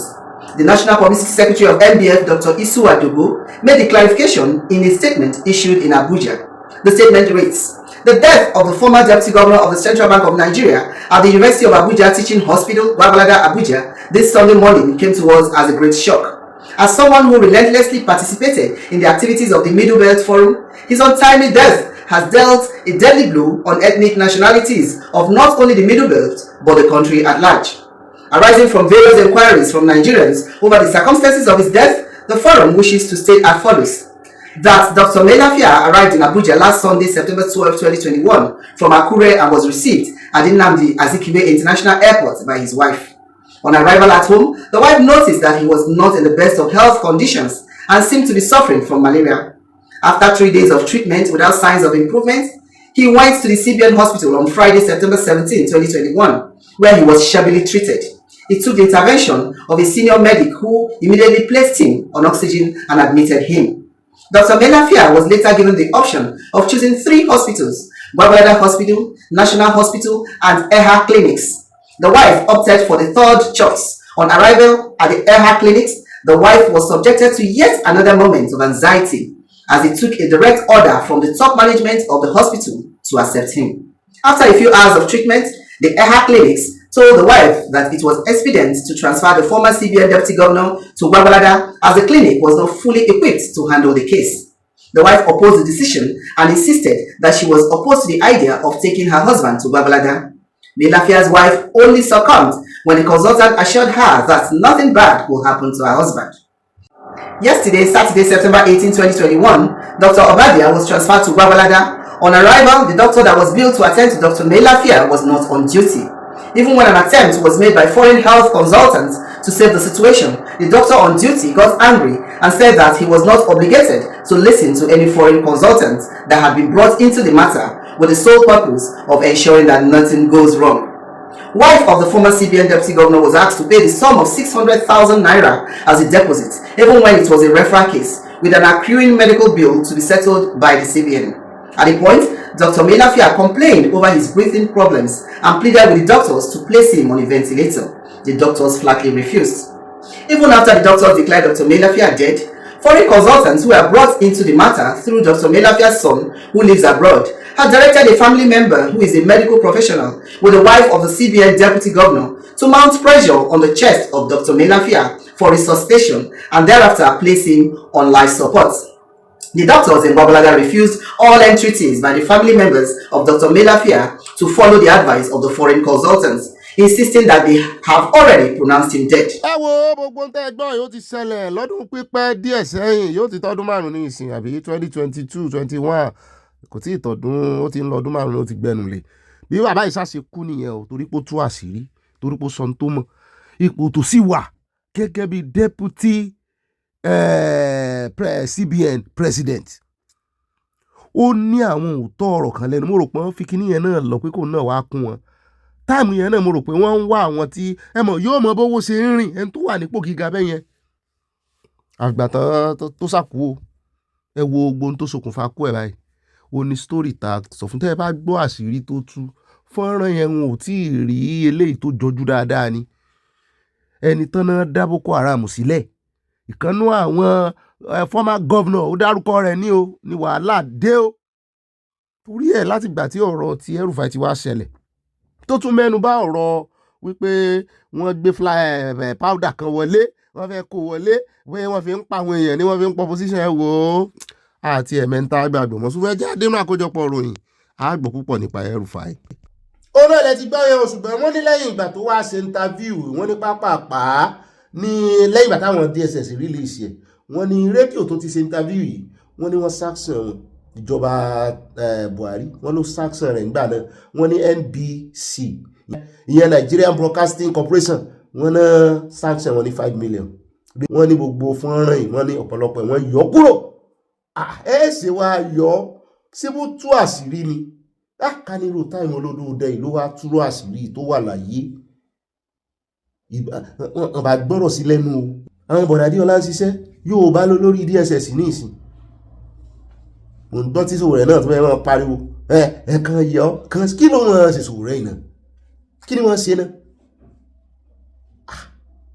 yóò bá ló ní ìjọba báyìí bẹ́ẹ̀ fẹ́ bẹ́ẹ̀ kọ́ yóò bá ní ìṣèjọba lọ́wọ́ á sì gbárùkù tì í torí bàbá Sunday Igboho gan ti fẹnu sí pé ká gbárùkù tì ìjọba yìí á sì gbárùkù tì í á ní fi sojú ayé àwọn èèyàn mọ̀ ọ́ wà pé èèyàn ọmọ yìí ẹ mọ̀ wọ̀rí bó ṣe gbà nù á gbárùkù tì olódòdó o kò sórúkọ tán lè pè wá wọ́n ti ń pè àlókọ tẹ́lẹ̀ wọ́n ti bú Sunday Igboho kò sọ̀rọ̀ tán sọ sí á gbárùkù tì ńlá rí lọ́jọ́ ọ̀pọ̀jú wá sì jẹ́ pò náà ni Ọlọ́run lò olódòdó náà Ọlọ́run lò fún wa fún ìtúsílẹ̀ yìí wọ́n mọ̀ pariwo gan wọ́n kì í mọ̀ sáriwo nìkan wọ́n mọ̀ penetrate wọ́n mọ̀ press button kì í sojú lásán o wọ́n press button láti rí wípé Sunday Igboho rojú ráàyè ń lù gbogbo tí ó bá fi rojú ráàyè tí ó fi nísinmi tí ó fi rìn falafala tí ó fi rojú ráàyè di òpòmúlérò security ilẹ̀ Yorùbá mú torí tó fẹ́ ṣe náà nìyẹn pé kó mọ̀ sí lé àti gbọ́ pé kó mọ̀ sí lé kán ṣe báṣubàṣu kán fi ṣe bísínẹ́sì kán fi rówó kán fi kódà kan mọ̀ kòwó fún Sunday kódà kan mọ̀ kòwó fún Sunday Igboho yóò ṣe iṣẹ́ bí iṣẹ́ ṣùgbọ́n ó nídìí owó security life ó nídìí owó gan-an gidi ni ṣùgbọ́n kó bọ́ sọ́wọ́ right person ẹn tá a trust ẹn tá a ní confidence inú rẹ̀ tá a tó sì tí àwọn èèyàn sì nífẹ̀ẹ́ rẹ̀ ẹ wo àwọn èrò bó ṣe ń ya ẹ wo àwọn èrò bó ṣe ń ya ẹ wo àwọn èrò bó ṣe ń ya oníkálukú lẹ́gbẹ́lẹ́gbẹ́ lọ́gbàlọ́gbà wà ṣé àríyànjiyàn kankan wà bẹ́ẹ̀ mọ́ ni ṣùgbọ́n àwọn ọ̀fẹ́ báyìí kankan jiyàn mọ́ ẹ gbọ́ ohun tí bàbá ìsọdà alẹ́ ẹ gbọ́ gbogbo tó sọdà alẹ́ Ààrẹ olódòdó láti múra gan ni o bàbá kan náà tó sọ̀rọ̀ lọ́jọ́ sí ìyẹn tí ti ṣiṣẹ́ dìrẹ́kítọ̀ ọ̀tẹlẹ̀múyẹ́ àwọn mílítírì nìyẹn àgbọn nǹkan kan pa bàbá yẹn náà mọ̀ òun náà tún àwọn àṣírí òun ló sọ fún wa nípa àjẹ́ndà àwọn Fúlàní gbà náà ó bá jẹ́ ìròyìn nìkan la lò ní abala àfipàkà ó tó bẹ́ẹ̀ ó jù bẹ́ẹ̀ lọ ṣùgbọ́n ó dẹ̀ já wá fẹlẹ́ yìí ká fi dé ládé nínú abala àfipàkà ẹ jẹ́ á tún padà síbi tí wọ́n ti ń ṣe ìwọ́de àwọn ọmọ ìláwọn ò ní gbà ọmọ Pétérù náà ní àwọn ò fi san sí ṣùgbọ́n sàdédé la wá rí ìkan nínú àwọn prophet of God Isa Buba ti rántí rẹ̀ Kristẹni ni ṣùgbọ́n Fúlàní ni ó náà jọ ìwọ̀n ó fẹnu sí wípé àwọn òjò ṣèwọ́de ìní tí ó fi dojú àmì tí ó fi dé ibi tó ti làmì láàká wípé electronic transmission of results in real time àwọn fẹnu sí olówó ńlá làṣẹ wípé wọ́n yin tajútajú lo òun lójú ìyẹn prọfẹ̀tì ìyẹn tí rántí prọfẹ̀tì tó kí fún iye kan rẹ̀ Fúlàní ni ó sì kí fún wọn lẹ́yìn lẹ́ ń báyé jẹ́ ẹ bá tẹ̀sí ẹja gbọ́rọ̀ lẹ́nu ẹ̀ bá bá padà dé ká mọ̀ tẹ̀síwájú nínú ìròyìn tòní. ó ra rí báyìí nínú abala tí a fi pàkà ẹ wo àpẹẹdẹ ẹ ní tàbí yìí ò nítorí wàhálà tí sóńlẹ̀gbìmọ̀ asòfin kọ́ọ̀tì gbogbo tí Peter àti àwọn ọmọ Nàìjíríà yòókù ń pariwo lé lórí wípé electronic transmission gbọ́dọ̀ wà prophet kan náà ti dá sí tọ́tí ẹ̀ tún jẹ́ ọmọ Fúlàní ṣùgbọ́n tá a mọ́ gbóhùn wọn nígbà tí ariwo genocide pọ̀ wọ́n wà lára àwọn tó fẹnu sí wípé genocide Kristẹni wà lóòótọ́ bẹ́ẹ̀ náà ni bọ̀dá Adébáyọ̀ SDP náà sọ̀rọ̀ ṣùgbọ́n ẹjẹ́ àkọ́kọ́ gbọ́rọ̀ lẹ́nu Peter náà ó ń jọbẹ̀ ni pé ilé ìgbìmọ̀ asòfin House of Rep amúròyìn kan wá fún yín lánàá tí Senator Ndume sọ wípé House of Rep nìkan ni ìgbẹ́kẹ̀lé àwọn ọmọ Nàìjíríà House of Rep ti yarí tẹ́ bá rí bọ́ ṣe ń pariwo olè mọ́ ẹgbẹ́ APC lórí àtàwọn senators inú mi dùn fún ròyìn. Say they have the capacity. They have collected more than 800 billion. What thing that they use and do? If they do not have enough technology, they should enter a partnership with Starlink. It will cost less than 100 billion for the 177,000 polling units. We will not take any shenanigans. This armed robbery will not continue. The National Assembly cannot take us for granted. They will not hold us hostage. Anybody who say there's no technology is a thief. Our vote must count. 2027, the power of the people will be greater and must be greater than the criminals in power. Results. So the question should be, how must we make it to happen? Because my sister, until the vote of Nigerians begin to count, our lives will not count. There is no country in the world where votes of people count, where leaders will be as irresponsible and as reckless as Nigerian leaders, where they will engage in the level of brazen corruption and criminality like Nigerian leaders. Their confidence is in a compromised electoral system and a compromised judiciary. There were more than 100 people kidnapped. The video released from Kwara State. Guess what? Kwara State governor is in Abuja trying to deliver the APC candidate for Amak election. Tinubu was in Kebbi State attending fishing festival. When citizens of a country are with terrorists went to Kayama, they went door to door, bringing out more than 150 citizens and slaughtering them. People had their bodies dismembered. So today in Nigeria, we are cooperating with our own oppressors. How many are the people in that National Assembly? 105 senators, 360 House of Reps. Add all of them together. How many people are standing on the mandate which they shall collapse? So how many people are holding Nigeria as hostage? Our situation be like people where they kidnap. Instead of us to come together and fight for our rescue, we are busy giving excuses and cooperating with our oppressors. Enough. 2027, nobody should be afraid of free and fair election. Now when I get all governor, you get all National Assembly, you get police, judiciary, DSS, civil defense, city men, city boys, city everything, city thugs. Why you can't fear free and fair election? Why? Who is afraid? Why are you running APC? What is Tinubu afraid of? Shebi na him be Jagaban. So you have been de facto governor of Lagos for more than 20 years. Yet you still need violence and election rigging to win your own home state of Lagos. You have a problem. You have a problem. Nigerians are not your problem. In 2027, our vote must count, and we must prove to them that the power of the people must be greater than the criminals in power. Finito. Americans and Nigerians were in the Capitol Hill presenting their request. Nobody sent a tear gas. You can imagine me. You can imagine in this place right now. I just came in from the States, and you can imagine Nigerians in a peaceful demonstration. And you're pumping tear gas on Nigerians. Just imagine me. Our brothers have been peaceful. Our This demand for the right thing to be done. request is simple request by the people, simple request by the citizen, and all that they need to do is to listen to the citizen and not to come and threaten the citizen. Ọ̀rọ̀ o àti gbọ́lẹ̀ náà méjèèjì ṣe ti rí ọ̀rọ̀ tí Peter sọ ó dùn mọ́ mi gan-an. Ó dà ẹ jẹ́ wá lọ lẹ́gbẹ̀mọ aṣòfin níbi tí wọ́n ti ń pariwo ó lè APC ó mo ní ó ti dì báyìí àmọ́ pé yóò yá yín báyìí ẹ jókòó sẹ́ni ní popcorn lẹ́gbẹ̀ẹ́.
lọ́dọ̀ Bàbáyọ̀ Adébáyọ̀ SDP former candidate bóyá náà sì máa jẹ́ presidential candidate wọn ẹgbọ́n tán pariwo APC Ole kì í ṣe àwọn mẹ̀kúnnù tó wà ń ta tán fi tí a gà sí lójú o àwọn ọmọ ilé-ìgbìmọ̀ asòfin House of Rep tí ń dùn mẹ́sàn lánàá mo ní ọ̀rọ̀ dùn mẹ́mọ̀ ṣẹ́ in fact wọ́n tún rè tún ìròyìn àná gbọ́ ọ̀rọ̀ dùn mẹ́sàn táwa náà sọ lé lórí lánàá ó ti yá yánu láì ṣe prophet abẹ́rẹ́ tó sọ wípé àwọn ọmọ House of Rep nìkan ló lè gbèjà ọmọ Nàìjíríà ó ń jọ bí ẹni bó ti dé ìkórìtà táwọn ọmọ Nàìjíríà ó ti vote báyìí pé àwọn ò fẹ́ ilé ìgbìmọ̀ asòfin Senate mọ́ pé House of Rep ti tó àwọn yóò sì dá tí wọ́n bá tiẹ̀ close wọn down láì sanwó fún wọn mọ́ torí wọ́n wúlò tàbí kán lè mọ́ gbowó lásán rock torí on the mandate náà wá ṣùgbọ́n ilé ìgbìmọ̀ asòfin kékeré yìí the first time in the history of Nigeria tá a ṣe mọ ìwúlò wípé a ní ilé ìgbìmọ̀ asòfin méjì tí wọ́n jọ tọwọ́ bọwọ́ bọnú àwo kan náà jẹun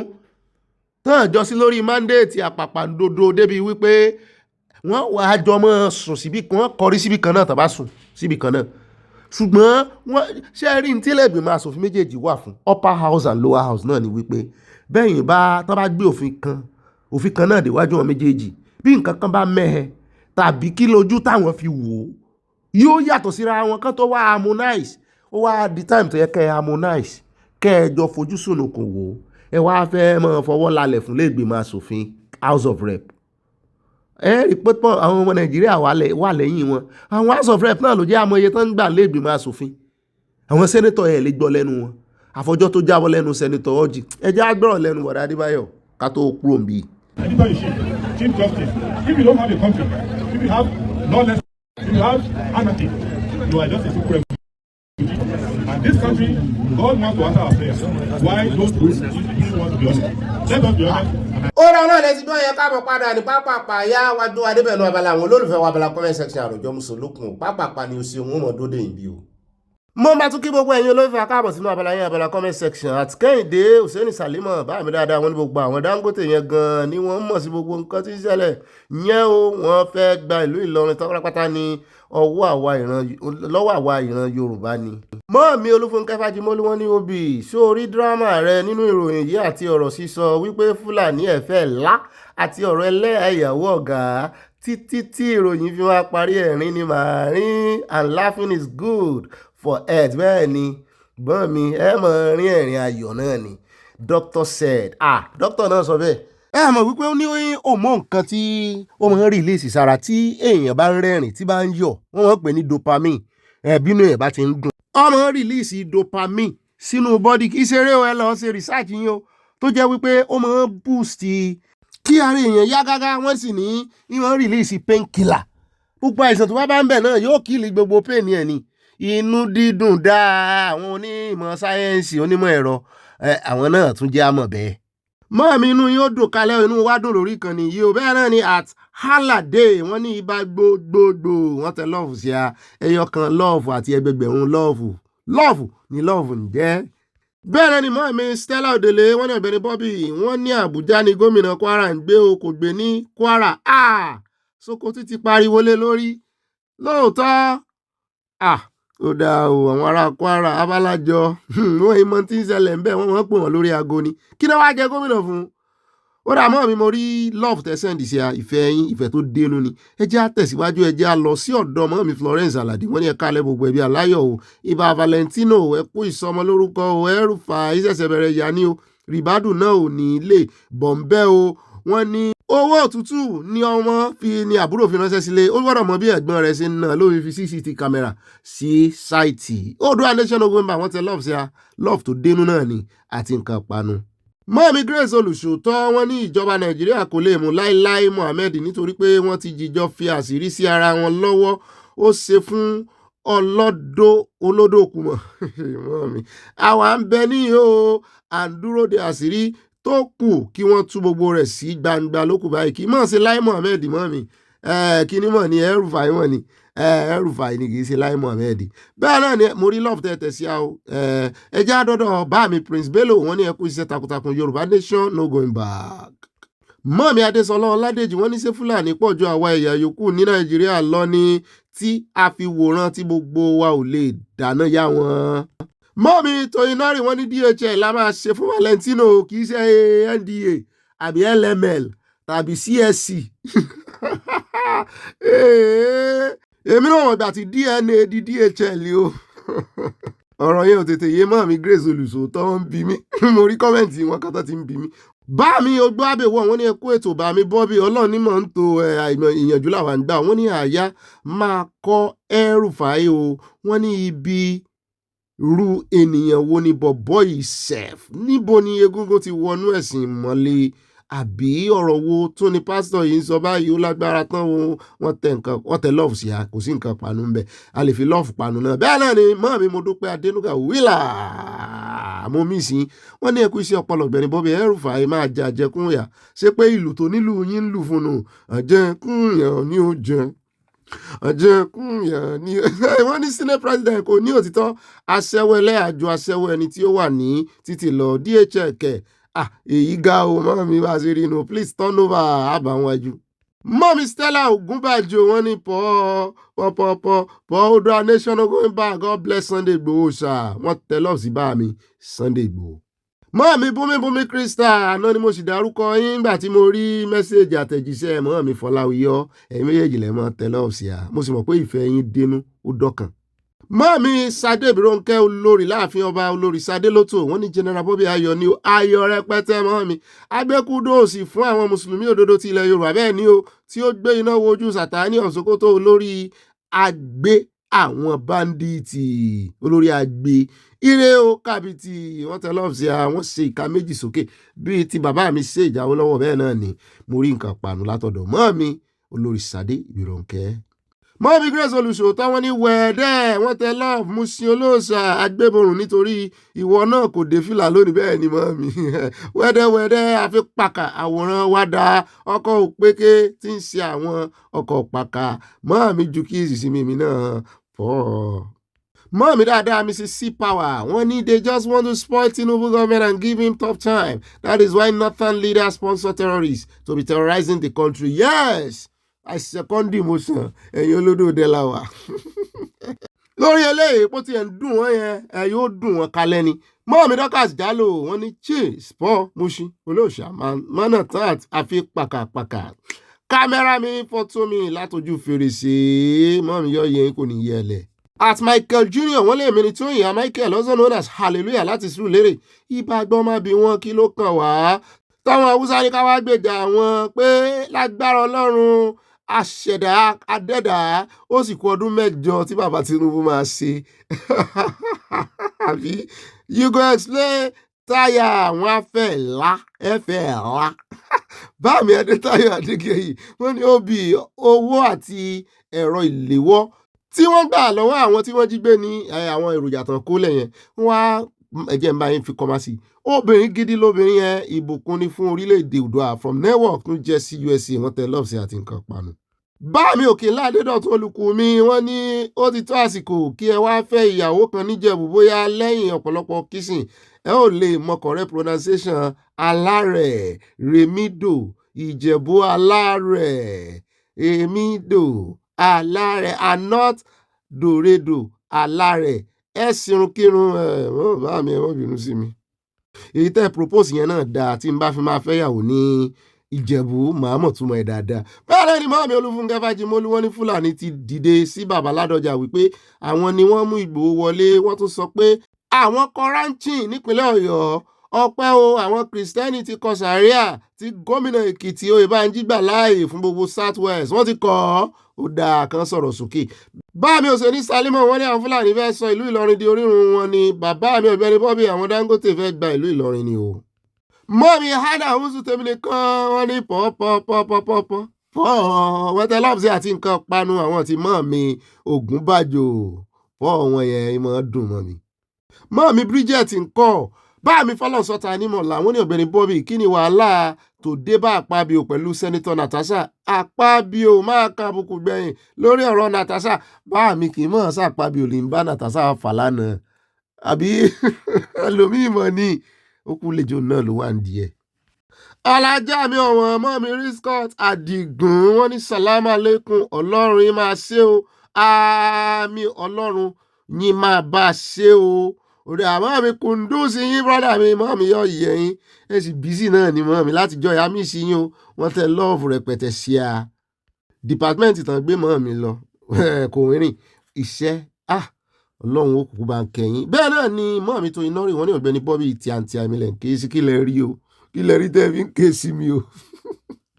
At Abdi Damakafi dáàdì mi ọ̀wọ́n wọ́n ní òbí àtàyà ọ̀nà oríṣiríṣi ni àwọn agbésùnmọ̀mí ajínigbé yìí ń gbà bíi dídáná sun oko ilé àti road accident àwọn trucks tó ń jábọ́ lórí bíríìjì àkúmọ̀ bóyá náà ni ọ̀rọ̀ wọn sú a o. Báàmí Fọlọ́nsọ́ta nímọ̀ làwọn ní àwọn ọmọ Nàìjíríà tí wọ́n wáṣẹ́ lọ sí Russia láì mọ̀ pé ojú ogun ni wọ́n ń kó wọn lọ láì ṣe ìdánilẹ́kọ̀ọ́ fún wọn ọmọ ẹ̀ ṣọ́ra o ẹ má lọ kú ikú òjijì ní Russia wọ́n tẹ lọ́ọ̀sì àti nǹkan panu kàn ṣe ìdánilẹ́kọ̀ọ́ gan kàn ṣe training fún wọn gan. Ìwo ni kán mọ́ tó àṣírí pé iṣẹ́ tán fẹ́ lọ kó wọn ṣe nìyẹn.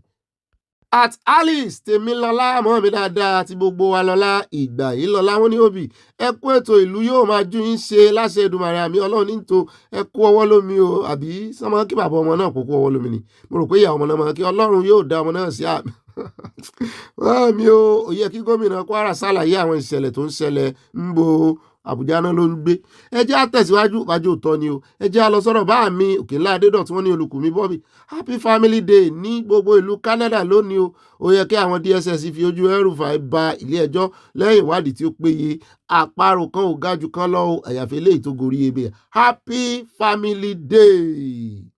Oúnjẹ bẹ́ẹ̀ ni pé Canada nìkan náà ti ṣe family gbogbo ẹ̀yin tèmi ń Canada àmọ́ mi ìyá àfifàlàyé náà Canada ni wọ́n happy family day o wọn náà ti kí mi o wọ́n ní àyà òbí gbogbo ẹbí aláyọ̀ happy family day ẹbí wa kò ní dàrú ní orúkọ Jésù àmín ẹ̀mí wa yóò sí ọ̀pọ̀ ọdún láyé o happy family day ẹ máa ń gbé bíà yẹn bíà nìyẹn. Mọ́ọ̀mí Fúnmilọ́lá Bello happy family day to you too wọ́n ní Ọ̀gbẹ́ni Bobby ọkọ̀ wa ìbá gbé wọn débẹ̀ gbogbo nǹkan tó ń ṣẹlẹ̀ ní Nàìjíríà ìgbẹ́nu tán o àfikọ́ Ọlọ́run ṣàánú wa Obi love you I love you too màámi wọ́n tẹ love sí àwọn bú sẹ́rìn ayọ̀ yín ò ní dìbànújẹ́ lórí mi tèmi náà ò ní dìbànújẹ́ lórí gbogbo yín. Mommy Grace Oluso wọ́n ní brother don't be scared if you didn't have any skeleton in your wardrobe why are you annoyed about your sister that sent CCTV camera to her side. CCTV ò mọ̀ dífà CCTV tó yẹ pé wọ́n máa yọ látẹ̀yìn wọ́n á daṣọ bojú ẹ̀ ni àwọn akọ́kọ́ daṣọ bojú ara wọn tó fẹ́ lọ bá CCTV jẹ́ wọ́n wá daṣọ bojú TVD wọ́n ti CCTV wọ́n á bàjẹ́.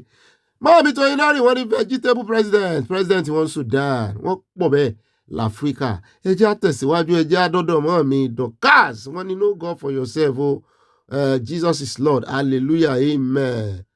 Mo rò pé typo wà ń bẹ̀, no God for yourself, typo wà ń bẹ̀, but Jesus is Lord, ìyẹn correct, hallelujah. Òkè nú òkè èèyàn mọ nǹkan bá mi òkè ládédọ̀ tí mo tún padà dọ́dọ̀ ìwọ́n lè olùkù mi Bobby yẹn ò gbọ́dọ̀ dákẹ́ lórí àwọn tí wọ́n mú yẹn ò gbogbo fóònù yẹn pátápátá ní kí wọ́n profile àwọn contacts tó wà nínú ẹ̀ kí wọ́n sì béèrè through thorough investigation necessary as arrest. Ṣé ti ẹ̀rí lánàá ni mo tún inú rò lórí ẹ̀ pé àwọn phone number tàn gbà ẹ̀ tán àbá tí yọ sim card inú ẹ̀ dànù, kódà kan ti yọ sim card inú ẹ̀ dànù, á ní àwọn nǹkan kan lórí táwọn onífóònù ní ń bẹ̀ tán máa fi mọ àwọn tó ní fóònù kán bẹ̀rẹ̀ sí pé wọ́n. Àtàdé pọ̀jù Ọpẹ́yẹmí wọ́n ní Ọ̀gbẹ́ni Bobby aláyọ̀ ọwọ́ ẹkú ìyànjú aláyọ̀ lẹ́yìn náà bá mi mọ́ mi. Wọ́n ní ẹkú ìyànjú pánípáni tí kò fẹ́ kí wọ́n mú idà kọjá lórí ẹ̀ ni ó máa ń gbé ẹ̀kú eégún sí orí ìyàwó ẹ̀. Wọ́n ní eléròkérò àti ọlọ́kàn dídọ̀tí wọ́n tẹ lọ́hùn sí àṣeyẹn wá dí àwọn ará bí lọ́wọ́ láti mọ̀ ẹ lọ Agége. Bẹ́ẹ̀ náà ni mọ́ ẹ̀mí fún mi lọ́la bẹ̀rẹ̀ wọ́n ní Ọ̀gbẹ́ni Bobby àánú Olúwa kò ní fi yín sílẹ̀ àmì o àtẹ̀yìn náà ààyè ìkìlọ̀ fún ọ̀gá yín o èwo ní ti ìyàwó lì tí ọkọ wa tún láwọn fẹ́ báyìí àfi sùúrù òbí love you ẹ sì love mi náà síbẹ̀ kọ́ lè mọ jíṣẹ́ fún yín ni mo fẹ́ kí gbogbo yín mọ̀ lo wòlíì kan. Bẹ́ẹ̀ náà ni mọ́ mi Amazing Grace wọ́n ní owó DHL yóò so DNA ni yóò máa bá gbẹ̀rù wọ́n rè sí DHL DNA ni yóò mọ̀ gbẹ̀rù ibà pàṣípààrọ̀ nù wọ́n ní mọ́mí àwọn ti ṣaláìsí kọ́lọ́mbà àfọ̀rúnkẹ́ wọ́n lọ́ máa ń pè sí NNC ó jọra wọn náà wọ́n bẹ̀rẹ̀ látẹ̀yìn ni nígbà téèyàn bá kọ kéwù. Bless you all màmá sójà àgbà ní Canada, happy family day màámi. Bẹ́ẹ̀ náà ni màámi Florence Alade wọ́n ní òbí àtàyà Ọlọ́run ti padà lẹ́yìn àwọn Fúlàní wọn yóò bẹ́ẹ̀ ni omi ti tán lẹ́yìn ẹ̀já wọn wọ́n ṣẹ̀ṣẹ̀ bẹ̀rẹ̀ sí tó àṣírí ara wọn ní gbogbo àwọn olubi wọn yìí ò ní bọ́m̀bẹ̀ Oòduà àgbèwà kò ní gbọ́dọ̀lẹ́ aṣẹ́wà àwọn tẹ lọ́ọ̀sì àti nǹkan panu ẹja wa lọ tààràtàrà sí ọ̀dọ̀ mọ́ọ̀mí Mọ́súnmọ́lá Olúwo tèmi nìkan. Wọ́n ní ìkànnì Fúlàní iṣẹ́ gbọ́ ọ̀rọ̀ lẹ́nu òpònú ilé tí bíi gèlè ọmọ olóòkú nítorí ẹ fẹ́ máa ṣe ìwàásù ibi lẹ́sẹ̀ ń gbógun ti gbogbo ọmọ orílẹ̀-èdè ìyá máa jẹ yẹn ẹ kú iṣẹ́ ìròyìn yìí ó Bobby mi bá mi ká àyà náà ń gbọ́ wọn ní fọ́nbẹ́lápù kan òwe mímú ní méjì àti wọ́tàmẹ́lọ̀ mẹ́tẹ̀ẹ̀ta. Ibà màámi mo ti lọ́dọ̀ yín wọ́n ní àyà aṣojú mèye tí àlà àti bàbá Ahmed sọkúsọ ni wọ́n ń sọ bí ẹja dídín o àyà kú iṣẹ́ takuntakun. Bá mi Ọlá Adéwálé wọ́n ní Ọ̀gbẹ́ni Bobby ọjọ́ tí a gbàgbọ́n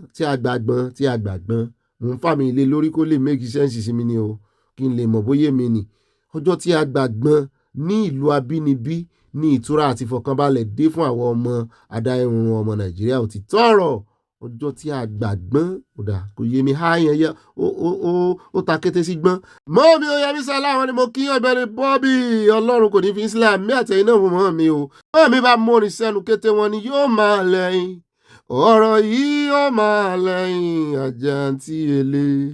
Ibà màámi wọ́n ní àyà all senators mad at Natasha because of her judicious execution of constituency projects which has widely exposed them. Bẹ́ẹ̀ ni òun gangan ló lówó constituency tó fi ṣiṣẹ́ jù. See the pátákó chair Orji Kalu gave with billions collected. Àwọn àgbà aláìnírònú làwọn yẹn wọ́n ti pẹ́ ní senate ṣùgbọ́n àwọn èèyàn ò tara wọn ní láárí. Mami Debbie Ajewole, you are precious to me. Wọ́n ní good day precious Ọ̀gbẹ́ni Bobby Atata. Thank you for an excellent news report. Olórí Naija is playing politics, praising bad behaviour. Wike Ribadu wọ́n lé ààrẹ Tinubu wọ́n náà tán praise yẹn wọ́n ní kì í ṣe praise lẹ́ẹ̀kan mọ́ fún wọn. Yóò kúkú sojú wa wọ́n ní lè sọ tọ́rọ̀ bá gbẹ̀yìn yọ. Wọ́n tẹ̀síwájú ní precious Ọlọ́run á gbà wá ọ̀rọ̀ Nàìjíríà ó gba sùúrù. Congrats to Eleha for safe delivery. Àwọn mìíràn kẹlẹ́ ẹ kú ọwọ́ lómi o, please take care of yourself. Allergy more bẹ́ẹ̀ ni allergy ni. Love from Yeye Ọba wọ́n tẹ love sí mi wọ́n gbé adélé mọ́ mi yọ yẹ I love you too. At Sunday Ògùn tó àṣebá mi ní òbí liba ibà DHL dátì ẹ mọ̀ èdè tó ń lọ sí gbòòrò ayé nìyẹn dátì ẹ ó yá dátì ẹ. Bá mi èmi tí ẹ̀yin tèmi mo dá ẹ mọ̀ bẹ́ẹ̀ náà ni at Comfort Adélẹ̀ mọ́ mi ní Ole ń pẹ́ lómi ìlólè give him just 1 month he will turn Nigeria to a desolate country wọ́n nù wọn ẹ̀dá kọ ẹ̀ sí. Mọ́mí Bridget Ògúntọ́nà mo ti béèrè yín wọ́n ní we served in Angola for 4 years. Ẹ̀yin àti dáàdì diplomat ambassadorial ó gbé mọ́ mi káàkiri gbogbo ayé o. They should be very careful. They believe in Portugal rather than African nationalism. Mọ́ọ̀mí Christiana Sheba wọ́n ní ó bí ọba ganu sí ọ̀rọ̀ òtítọ́ àtòdodo Ọlọ́run yóò máa fún yín ní ọgbọ́n àtòyà mi o. Àwa ń gbádùn ròyìn yín o, à ń retí orílẹ̀-èdè wa o. Oòduà Nation going back. Mama Sheba Queen ni wọ́n lọ́dọ̀ mi. Minnesota USA wọ́n tẹ lọ́ọ̀sì àti nǹkan panimori tó ń dórí fúláwà náà tán kó sẹ́gbẹ̀ẹ́. At Martin Adébọ̀wálé bá mi ní OB èwo tí ìtumọ̀ DHL àti DNA ni àǹtí wa ń pè fún. Tẹ́ ẹ bá gbé ọmọ lọ fún DHL wọ́n máa sẹ́ndì ọmọ yẹn lọ sí Russia ni o. Yóò ládírẹ́sì nù àbí. Bá mi orí ọlọ́run rí ìsọ́ni ìbá kọ̀ǹfàmù ẹ̀ bá mi advice bọ̀bọ̀ ẹ̀ kó fi iṣẹ́ yẹn sílẹ̀ kíákíá. Ọ̀dẹ̀ aya ẹ jọ̀wọ́ ẹ má ṣe DHL fún àwọn ìbẹ́ta o. Wọ́n ní ibà ṣé kìí ṣe result Valentine ní kàtà imú dídí yìí o. Orí ọlọ́run rí from Dallas, Texas. Ṣé Valentine ní wẹ́dà? Ẹ dénú. Ó dáa ṣeun o, mò ń retí owó ọmọ. Èmi ni ẹ fún o. Bẹ́ẹ̀ náà ni mọ́ọ̀mí Ọláyínká Kayat. Wọ́n ní OB mo kí yín o. Mọ́ọ̀mí mo bá búbú wájú yín o. Wọ́n ní ẹjọ́ ẹ dákun ẹ dábọ̀ bàbá Tinubu ẹ torí Elédùmarè kẹ́ pín Nàìjíríà. Wàhálà yìí ti pọ̀jù mọ́ọ̀mí ń rawọ́ ẹ̀bẹ̀ sí olódòdẹ sí bàbá Tinubu pé kán yọ̀bẹ tí kéèkì. Bẹ́ẹ̀ náà ni àti Olútóyìn Yewande Lawal wọ́n ní on your mandate o yes Ndume was right let America come Yorùbá nation here we go. Wọ́n fi nǹkan panu ránṣẹ́ sí a. At Semil Fa wọ́n tẹ lọ́ọ̀fù sí a yọ yẹyin o wọn ò múrúkọ yẹn pé dáadáa Semil Fa náà ni. Mọ́ọ̀mí Adésọlá Ọládèjì wọ́n ní Ọ̀gbẹ́ni Bobby ẹ̀ràn wọn létí ọdẹ 15 tí Miyetti Alapa ní Kwara tí wọ́n gba ìbọn lọ́wọ́ wọn náà lásọ débẹ̀ lánàá. Àwọn èèyàn tí ẹ mọ̀ pé Nàìjíríà ìṣẹ̀lẹ̀ burúkú yẹn ti pọ̀ jù débi pé àwọn èèyàn wọ́n mọ̀ tètè gbàgbé ẹ̀. Ọjọ́ wo ni tí wọ́n mú wọn a bá ṣe interview fún kíní wọn commissioner for information wọn bí. Báàmí Emmanuel Ọlọ́finíkà wọ́n ní mo kí OB Peter yìí rán mi létí bí Kìyàmù náà ṣe ń ṣe nígbà yẹn àbẹ́ẹ̀rí Kìyàmù náà ti dára wọn nísìn tí wọ́n bá fún nípò òṣèlú kékeré kan báyìí péré tó fi tán lẹ́nu wò apanu ẹ̀mọ́ ní LA California wọ́n tẹ lọ́wọ́ ṣe ibà àti kófì rẹ̀ pẹ̀lú àwọn olóṣèlú ní ọ́fíìsì àwọn àti lédì yẹn wọ́n jọ gbọ́n ni tí kìíní fi jáde Yusufu Ayisa tó ní everybody jà fúrí ẹ̀ ní o. Ẹ já lọ sọ́dọ̀ mọ́ mi Mọ̀dínà Solomon that is it àwọn ilé ìmọ̀ ẹ̀mí àwọn èèyàn kí ni tí wọ́n láti mọ̀ sí. One is really mighty to break into government phone line. They said they knew what their conversation is all about. That is very dangerous and deadly. Ó ti fẹ́nu ara rẹ̀ kó bá ara rẹ̀. Àtọlọ́ládé Adéyẹmọ wọ́n ní èwo tún ní DHL ní ọ̀gá o DNA lámọ̀ níbo la tún já sí báyìí ó lágbára o. Àbá náà ṣe rí inú o a ní àfi tọ́ ilẹ̀ nu o. Mọ́ọ̀mí Fúnmilọ́lá àwọn tó ń tọ́jú ọmọ wa nù wọ́n ní happy birthday to our mama may you live to celebrate more in the life of the living. Ọ̀gbẹ́ni Bobby it is well with you o ṣé flu shot ò dára ń gbígbà ní kí Ọlọ́run sọ wa ẹ wo flu shot ojoojúmọ́ yìí tí covid tàgbà lọ́jọ́ sí kí ló ṣe. At Comfort Adélẹ̀ wọ́n ní okú oríire ṣé ẹ̀ rí pé àwọn Russia yìí ẹlẹ́mìí èṣù ni wọ́n abálájọ táwọn Fúlàní fẹ́ràn wọn ẹni bíi ahun ló ń ráhùn ẹlẹ́mìí Sàtáánì ní ọmọ mi. Bẹ́ẹ̀ náà ni mọ́ọ̀mí Abọ́láńlé Ògúndọ́lá wọ́n ní ọ̀rọ̀ òdò lẹ́nu ìyá Ole o wọ́n ní ọ̀gá Mẹ̀tíálà aṣọ kò bá ọmọ yẹ yín ọmọ tí rin o wọ́n já o àwọn wo ni ọ̀daràn dáràndáràn tí wọ́n ń yọ ará ìlú lẹ́nu jọ̀wọ́ gbé ẹnu rírùn rẹ dání ẹ kò ní bọ́ nínú eléyìí lágbára Ọlọ́run love from Amadola mọ́ọ̀mí dáadáa yọ yẹ yín kò ní yẹ ẹ lẹ̀. Bẹ́ẹ̀ náà ni wọ́n ní gbogbo ẹbí ẹ bá mi dúpẹ́ lọ́wọ́ Ọlọ́run àyà mi ọ̀wọ́n kò fòrò ẹ̀mí mi tàbí ní mi lára n kò nílò àjò kankan ó tẹ́ mi lọ́rùn òbí wọ́n ní kẹ́ ẹ lọ spira kẹ́ ẹ lọ ṣe DHL oyè mi náà lẹ́nu DHL àwọn ìbẹ́ta yín òyìnbó ti ṣe dẹ̀rọ ó ga love from Amadola. Bẹ́ẹ̀ náà ni mọ́ọ̀mí ọmọ lára wọn ní ó Bobby ibà Oòduà Nation káfàtà mo jẹ́ mọ́ọ̀mí kí àwọn ìjọba jọ̀wọ́ jàre kí wọ́n wá ọ̀nà láti gba àwọn tó wà ní àkàtà àwọn bandit ní Kwara jáde ní kíákíá nítorí iṣẹ́ dá àwọn ọmọ iṣẹ́ dá iṣẹ́ yẹn ṣe wá rìn jìnnà sí dá ìṣẹ̀dá àwọn ọmọ wẹ́wẹ́ yẹn yóò ṣe ìdájọ́ fún wọn wọ́n tẹ lọ́ọ̀bù sí àti láti Canada. àti Yorùbá Nation láfẹ́ TV wọ́n bú sẹ́rìn àwọn ní òbí ẹ lọ ṣe DHL ọmọ tá a bí o àbí o nítorí ẹlẹ́yà pẹ̀lú ẹ̀yin àti bàbá oníbúrẹ́dì ire o wọ́n tẹ lọ́ọ̀sì àti nǹkan panu bàbá oníbúrẹ́dì ti rèé ṣe DHL àwọn méjì kan àfinú wọn. At Abiodun Asabi Adosasa wọ́n ní DNA not DHL wọ́n mi náà bú ẹ̀rìn wọ́n tíkù wa ni. At Jalade Jalade wọ́n ní no more DNA o it's now DHL abẹ́ẹ̀rí.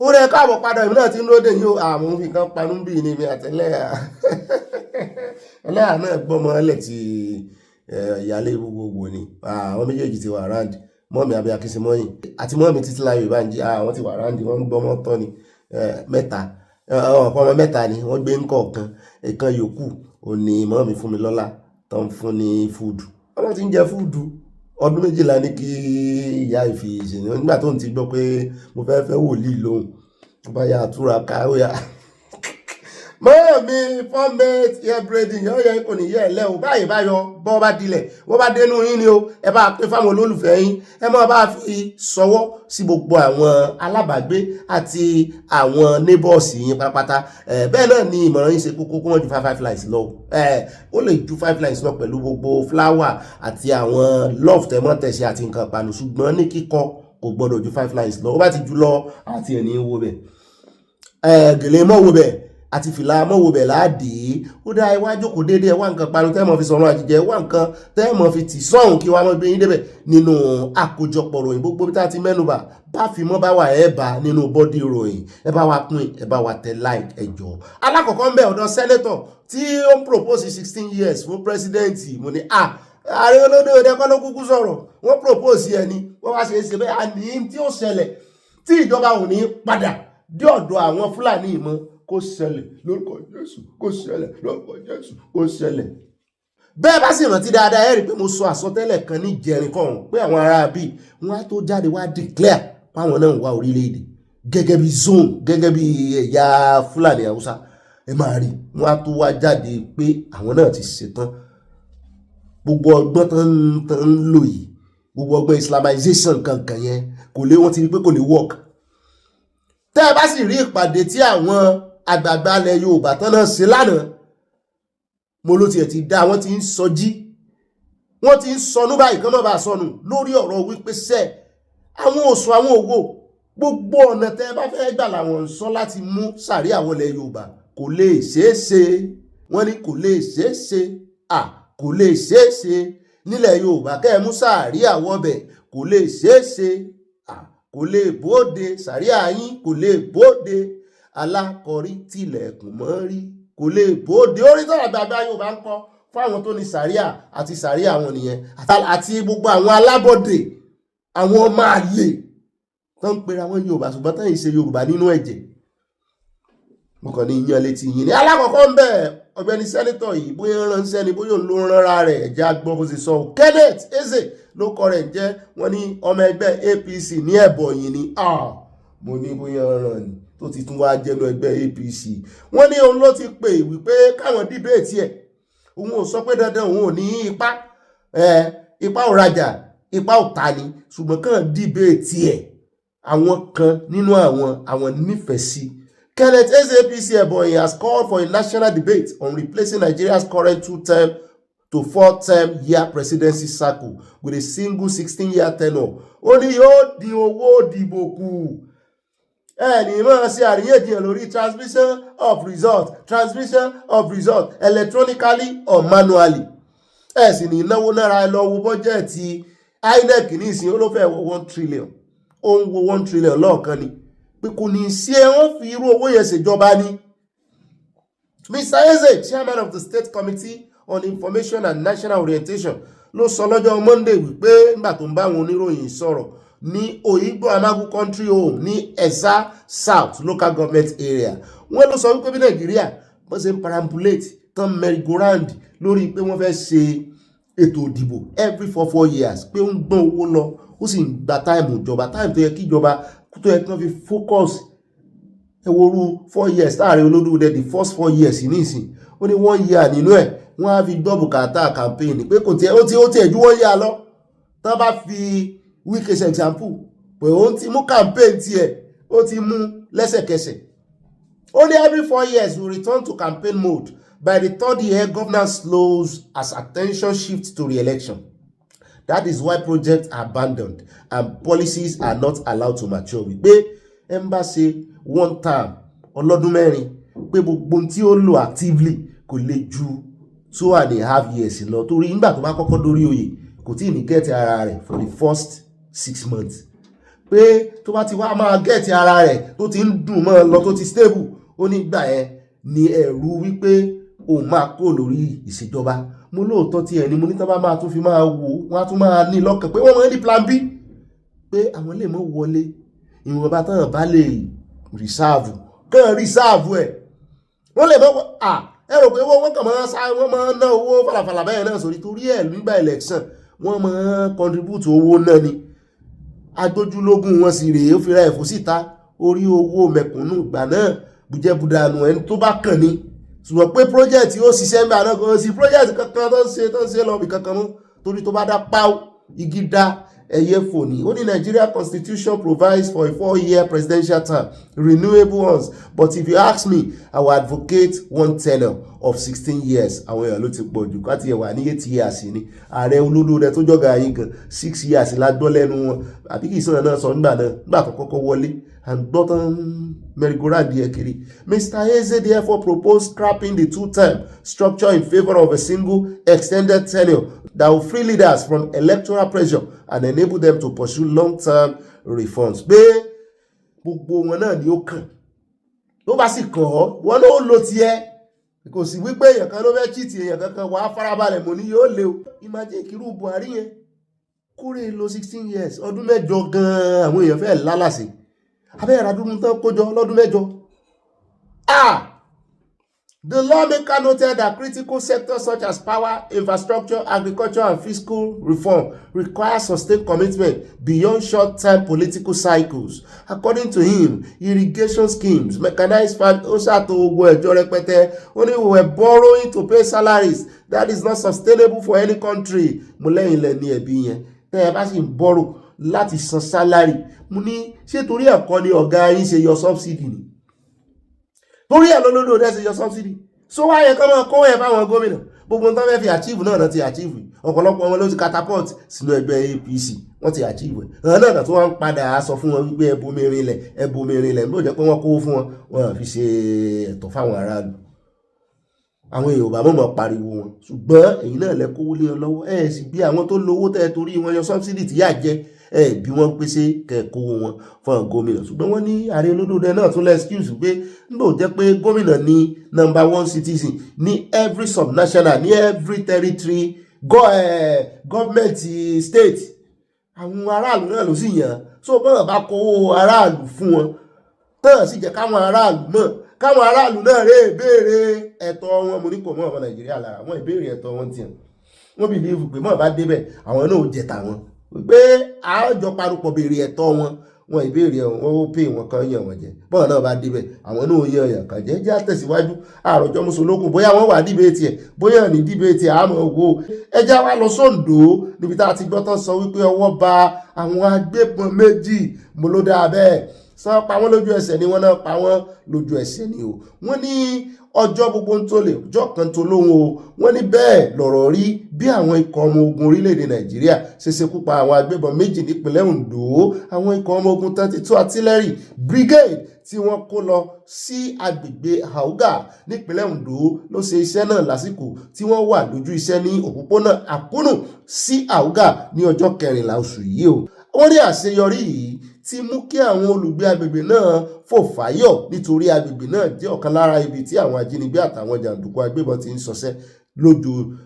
ṣọṣẹ́ every time nípínlẹ̀ Ondo. Wọ́n wá ní igbákejì alukoro ẹ̀ka ọmọ ogun 32 artillery brigade nípínlẹ̀ Ondo Irabo Njoka ló fìdí ọ̀rọ̀ náà múlẹ̀ wọ. Ọ̀gágun Njoka ṣàlàyé pé àwọn olùgbé agbègbè náà ló sí àwọn ikọ̀ ológun àwọn ní gbẹ́rẹ́ ìpàkọ́ táwọn fi ṣe àṣeyọrí náà o pé wọ́n fọwọ́sowọ́pọ̀ pẹ̀lú àwọn ọmọ onítàǹfẹ́ gangan lélẹ̀ bá a sì fẹ́ ó rí bẹ́ẹ̀ náà lórí èmi la ò ní yọ̀ sí àwọn eléyìí nínú artillery wọn ní ìsìn àwọn eléyìí ò ní àwọn repentant Boko Haram nínú artillery wọn láwọn tó lè lọ́mọ táàpù fóònù tán lọ́mọ sọ fáwọn aráàbí torí ẹ̀ ní ó ṣe wá successful. Ìràbọ̀ sọ pé àwọn tó kù nínú àwọn agbébọn náà sá lọ, wọ́n gbé ọta ìbọn torí wọ́n gbọgbẹ́. Wọ́n náà ó ṣeé ṣe kán rè kú sígbó.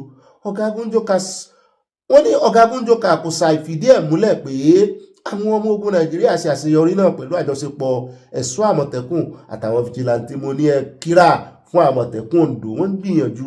Ṣé ẹ rí tó kàn súnmi lórí ọ̀rọ̀ wọn náà ní wípé kán mú àwọn èèyàn ní ìsìn kán sì tún máa sọ fún wa wípé àwọn ó dá wọn padà síbi tán ti ń bọ̀. Àwọn tó yẹ kẹ́ ẹ ṣe fingerprint wọn, àwọn tó yẹ kó jẹ́ wípé kí n má sọ ọ̀dà wọn táàbà kò ṣeé sọ lórí agbègbè náà ni. Náà ti ń pa àwọn èèyàn láì bìkítà lẹ́wàá náà fọwọ́ bẹ̀fẹ̀ mú àwọn tí wọ́n rí gbà lọ́wọ́ wọn lẹ́yìn ìṣẹ̀lẹ̀ náà ní ìbọn AK-47 kan pẹ̀lú ọ̀pọ̀lọpọ̀ ọta àbọn, ẹ̀rọ fóònù ìléwọ́ 2, ọ̀bẹ, oògùn olóró ìyẹn àti 39,000 naira. Ìràbọ̀ ṣàlàyé pé àṣeyọrí ìwáyé látàrí iṣẹ́ takuntakun tí iléeṣẹ́ ológun ń ṣe nípìnlẹ̀ Ondo. Yọ́ yẹ yín kò ní yẹ ẹlẹ́ ẹ̀mọ̀ rí ṣe o, yọ́ mọ̀ ju yín ṣe o láṣẹ Ọlọ́run. Èdùmàrè ẹja tẹ̀síwájú àròjọ musolókun ẹjẹ́ wá lọ sí wọ́n náà ń pín ìdú ní Zamfara. Wọ́n mọ̀ ní Niger State tó súnmọ́ Kogi yín àbí wọ́n súnmọ́ra. Wọ́n ní wọ́n ti bẹ̀rẹ̀ sàríà ń bẹ̀, wọ́n ní wọ́n mú bọ̀ wá ní sàríà ò sí ń bẹ̀ tẹ́lẹ̀. Wọ́n náà ti dá àwọn ọmọ ogun àwọn ọlọ́pàá Hisbah, wọ́n náà ti dán lẹ́ẹ̀mbẹ̀. Wọ́n ní ẹ káre o. Zamfara látún ti ń gbọ́ pé àwọn olóṣèlú pín ìdú àti ẹ̀rọ ìlọsọ fáwọn ará ìlú rẹ̀ ní Zamfara láti fi rọgún sí wọn lápá. Ọ̀pọ̀ ìwé ìròyìn Nàìjíríà ló gbé ìròyìn náà níbi tí kánsẹ́lọ̀ tó ń sojú wọ́ọ̀dù Mayana ní Gúúsò nípínlẹ̀ Zamfara ti ń pè ìdú àti ẹ̀rọ ìlọsọ fáwọn èèyàn wọ́ọ̀dù rẹ̀ láti máa fi ṣiṣẹ́ o wípé kánrìn kọ́ bá ṣe ń ṣe dry cleaner. Àbí Abubakar Muhammadu Táírí ló ń pín ẹ̀rọ ìlọsọ àtọwọ́dá òkè ẹ̀rọ ìlọsọ tí máa ń lo èédú ayé ìgbà kan láti fi ó fi dáṣẹ́lẹ̀ fún wọn industry èédú àti ilé ìfọ́ni o. Ó sáré nǹkan fún wọn lọ́n ló mọ iye tán. Nàìjíríà ẹ jẹ́ àtẹ̀síwájú jàre àròjọ musolókun ká tó lọ sórí ọ̀rọ̀ ti Ọ̀gbẹ́ni Elrufai. Ọ̀rọ̀ rẹ̀ láàfi káde gbogbo rẹ̀ ńlẹ̀ lónìí. Eégún láti ń kẹ́yìn ìbàlẹ̀ ọ̀rọ̀ pọ̀ lórí ọ̀rọ̀ rẹ̀. Ẹ jẹ́ á mú ilé ìpápápá, ẹ jẹ́ á wá dé Èkó níbi tọ́wọ́ ti ba wèrè tí ó fipá bá àwọn ọmọ yìí lò pọ̀. Ní ọmọ yìí náà ó ti jáde, ó ti dúpẹ́, ó ti ṣe fídíò. Mo ní yóò dá fọmọ yìí, akíkanjú ọmọ ni, kò tí ẹ̀ rohun táwọn èèyàn lè sọ. Ó gbà kó ti ṣẹlẹ̀ náà. Ara tí sì máa ń jẹ́ kí wá ìbàjẹ́ dẹ́kun nìyẹn. Torí kálò náà farapamọ́ tó ní bóun lòun ṣe rọ́kọ tí ó fẹ́ òun. Àìmọye obìnrin tó yẹ pé wọ́n bá lò pọ̀, àìmọye àwọn ọmọ kéékèèké gan tó àgbà ọmọ, àìmọye àwọn ọmọ wa gan tá àfojú sí lára tó jẹ́ pé ní tó ṣe wọ́n kékeré. Nígbà tí bàbá ti lọ, bóyá Èkó ni bàbá ti ń ṣiṣẹ́, ìyá náà rè tó wà pẹ̀lú àwọn ọmọ, òun náà ti lọ ọjà. Ọmọ kéékèèké ìmí ẹgbẹ́ wọn ní tọrọ wọn ẹgbẹ́ wọn kékeré. Wọ́n ní ọwọ́ ti tẹ ọkùnrin kan ẹni ọdún 23 years kan, Abídèmí Emmanuel lórúkọ rẹ̀, ẹni tí wọ́n fẹ̀sùn kàn pé ó fipá bá sọ̀rọ̀ lórí ayélujára tí ọ̀pọ̀ mọ̀ sí Femstript àti ọ̀rẹ́ rẹ̀ lò pọ̀ tó ló máa pa wọ́n. Iléeṣẹ́ ọlọ́pàá ló kéde èyí tí wọ́n sì ní Emmanuel tan àwọn ọ̀dọ́mọbìnrin pé òun ní iṣẹ́ oge ṣíṣe ìyẹn modeling fún wọn ní agbègbè Àjàó Estate ní ọjọ́ 9 oṣù kejì ọdún 2026. Àṣeyé kìí ṣe UK ló wá. Nínú fídíò kan, Femtrips ṣàlàyé pé ọkùnrin náà wọ́n ní ó kàn sáwọn lórí ayélujára Instagram pé òun ṣẹ̀ṣẹ̀ dé láti UK ni, I just come back. Ó tẹ̀síwájú pé afurasí náà sọ pé òun máa fáwọn ní àṣàbàbù fídíò wà fún yín, ṣùgbọ́n wọ́n lọ́wọ́ ti bàbá yìí o. Ṣùgbọ́n wọ́n ní ọwọ́ ti bá a, bó ti ẹ̀jẹ̀ wípé wọ́n nígbà tọwọ́ bá náà wọ́n ní ibi tán kọ́kọ́ gbé lọ, wọ́n láwọn ọlọ́pàá rẹ̀ kọ́kọ́ fẹ́ mọ̀ ṣe báyìí, wọ́n ní wọ́n ti ẹ̀ ka kéèsì yẹn sí. Mo ní Ọlọ́run wọ́n ka kéèsì yẹn sí, wọ́n yìí fọ̀rọ̀ rora wọn wò ni. Ṣùgbọ́n wọ́n sáà náà ti gbé kó ń bẹ́ o pẹ̀lú àtìlẹ́yìn èèyàn kan tó ń ran arábìnrin yìí lọ́wọ́. Ó sọ̀rọ̀ ilẹ̀kùn, ẹ bá tẹ̀sí ilé agbára, inú mi dùn, bá rí inú mi ṣe ń dùn látàná. Good evening, everybody. My name is Fems, and I'm the one that spoke about the grave case earlier today. First of all, I want to say thank you to everybody who used their platform, both the people that know me and people that they don't know me, who used their platform to call out this case. I'm very, very grateful. The people that commented, people that reposted, people that shared my post. I'm very, very, very grateful, and I pray that whenever you people ask, God will always answer to your prayers. I'm very grateful. When we apprehended this copy, the first station they took us to, they were not taking this case serious at all, at all. Miss Dami Marshall, Barrister Dami Marshall reached out to me on Instagram, and she asked me to take the case to gender, that they will take it seriously. But these people were not even treating us like victims. They were not even letting us do anything. Even they were not going to even let us leave the station, even with the corporate. So I told her that, ma, please, can you come and pick us up from here, because they are not letting us do anything, even contact any other officer. They are not letting us. And she came to the station. She came through. She came there. She took the case and she took the case and transferred to gender at Ikeja, and they are taking the case very, very serious there. And she assigned her lawyer to stand in this case for us. I want to say thank you to Barrister Marshall Dami and Barrister Fola, the lawyer in space of this case. I am very grateful to them both for coming through for me, even without them knowing me. But I want to ask for a favor, please. This case, we are having medical, logistics, a lot of expenses to make, and I don't have up to that. My friend too does not have. I'm just asking for help. I know that I'm not in any position to say that, okay, you have to help me, but please, I do need help. And anywhere you are bringing money out from to support me, God is going to replenish your account in 1,000 folds. I want to say thank you again to everybody supporting me. I was very, very, very, very weak, but seeing the support, seeing the comments, the encouragement, I'm strengthened, and I know that God will fight for us and justice will be served. Thank you so much once again. God bless every one of you. Abẹ́ẹ̀rojú wèrè, abẹ́ẹ̀rí bó ṣe rí, wètè gan, pọ́nlí. Yóò ẹ̀wọ̀n gbére. Kí ni òfin tán ṣe lẹ́kọ̀ọ́ ní ìsìn náà fún ẹ̀ tó bá fi káwá yẹn lò pọ̀? Ó tún fẹ́ pa wọ́n. Ẹ̀rí bó ṣe rí ni. Wọ́n pọ̀ bẹ́ẹ̀ lórí ẹ̀rọ agbádo ṣé ẹ rí, ẹ jẹ́ káwọn ọmọ wa náà mọ̀ ṣọ́ra o. Ìwọ tán bá pè òṣìṣẹ́ lórí agbágbé. What time? Lọ wo profile ẹni tó fẹ́ fún ẹ níṣẹ́ láti ìbẹ̀rẹ̀ dópin, lọ sí àwọn old pictures ẹ̀, àwọn tó ti sọ sórí ẹ̀rọ agbágbé, àwọn post tó ti post, àwọn aṣọ tó ti wọ̀. Ṣé ẹ rí ọ̀pọ̀lọpọ̀ wọn tó máa ń ṣiṣẹ́ láàbì? Wọ́n máa ń kọ oríṣiríṣi sórí post. Bó bá ní time àti máa wá nǹkan kan tẹ orúkọ rẹ̀ sí Google tàbí AI. Ọmọ táwọn èèyàn tó ń dá nìyẹn. Tó fẹ́ tẹ orúkọ ẹ̀ sí AI. Yóò gbé gbogbo past ẹ̀, gbogbo orí ẹ̀rọ ayélujára tó wà, orí LinkedIn, gbogbo ẹ̀ ni ó gbé jáde. Ó ti lè mọ bó ṣe ń wu àwọn ọ̀rọ̀ kan tó ti sọ, àwọn nǹkan kan tó ti dá sí. Ó lè rí bí tó ti kọ kọ́mẹ́ǹtì. Àwọn nǹkan kan tó ti dá sí nínú tọ́píìkì tán tó go viral lórí ẹ̀rọ ayélujára. Ẹ wo irú picture kan tó yà bí nísìn, ó fi ọwọ́ sórí báyìí bí ìbọn. Àwọn kìíní yẹn make meaning, wọ́n máa ń wò bí o. Ọmọ tó pààyàn Canada, aṣọ tó wọ̀ last, wọ́n ya kìíní ìbọn sí, wọ́n sì máa pààyàn, wọ́n ya sí ara vest ẹ̀ o. So ọ̀pọ̀lọpọ̀ wọ́n ti máa ń kọ tán bá ń rò. Ọjọ́ kan ni mo rí boy kan náà tèmi náà mọ̀ lórí Facebook, mo bá pọ̀ pé mo ti rí. Agbọ́n ṣe gbé wá, lòun náà bá sọ wípé ń wo òun kò ń gbébọn. Ló bá bẹ̀rẹ̀ sí ló bá fi picture bíi 2 sí 3 àwọn ìbọn sí orí kìíní ẹ̀wọ̀n ni. Eléyìí ò lè pè mí tàbí kó send DM sí mi kí n dá lóhùn. Ó ti nǹkan kan, ó ń pòǹgbẹ nǹkan kan.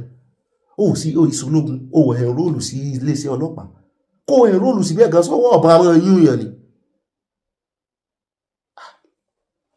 Wọ́n ní kí wá sùn nìkan. Wọ́n ní wọ́n ń wá eléyìí náà, Fortune ń wá Dike tó sọ wípé kò parí iṣẹ́, pé bọ̀bọ́ yóò parí iṣẹ́ rẹ̀, pé ó yẹ kí ó pa wọ́n ni. Pé tó bá kúkú fẹ́ dẹ́ṣẹ̀, kó dẹ́ṣẹ̀ tán. Wọ́n ní ẹ bá wa pín kiri, ẹ̀yin náà lò ó lórí àwọn ẹ̀rọ agbágbé yín. Fortune ń wá Dike ló kọ rẹ̀ ń jẹ́. Kọ́wọ́ bá wọ́n pọ̀ bẹ́ẹ̀ o. Torí nígbà tí àwọn olórí ti sọ Nàìjíríà di commit crime as you feel, ṣé bó ṣe wù ẹ́, nítorí ẹ̀ lọ́pọ̀lọpọ̀ wọ́n pọ̀ Nàìjíríà. Gbogbo tí à ń rí l'Amẹ́ríkà, wọ́n ń pààyàn, wọ́n ń lòbọn, wọ́n ń ṣe gbogbo ẹ̀.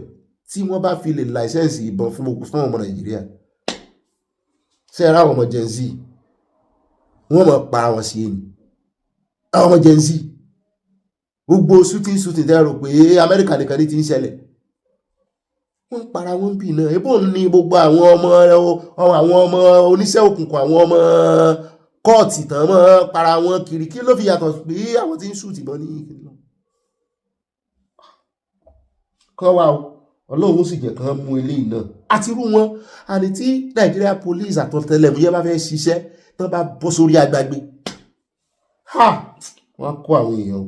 ẹjẹ́ àtẹ̀síwájú àròjọ́ musolókun ẹjẹ́ wá dé ọ̀dọ̀ ọmọ Nàìjíríà kan pa sí South Africa mo wo fọ́nrán yẹn báyìí níbi tán ti ń strangle ẹ̀ nínú mọ́tò.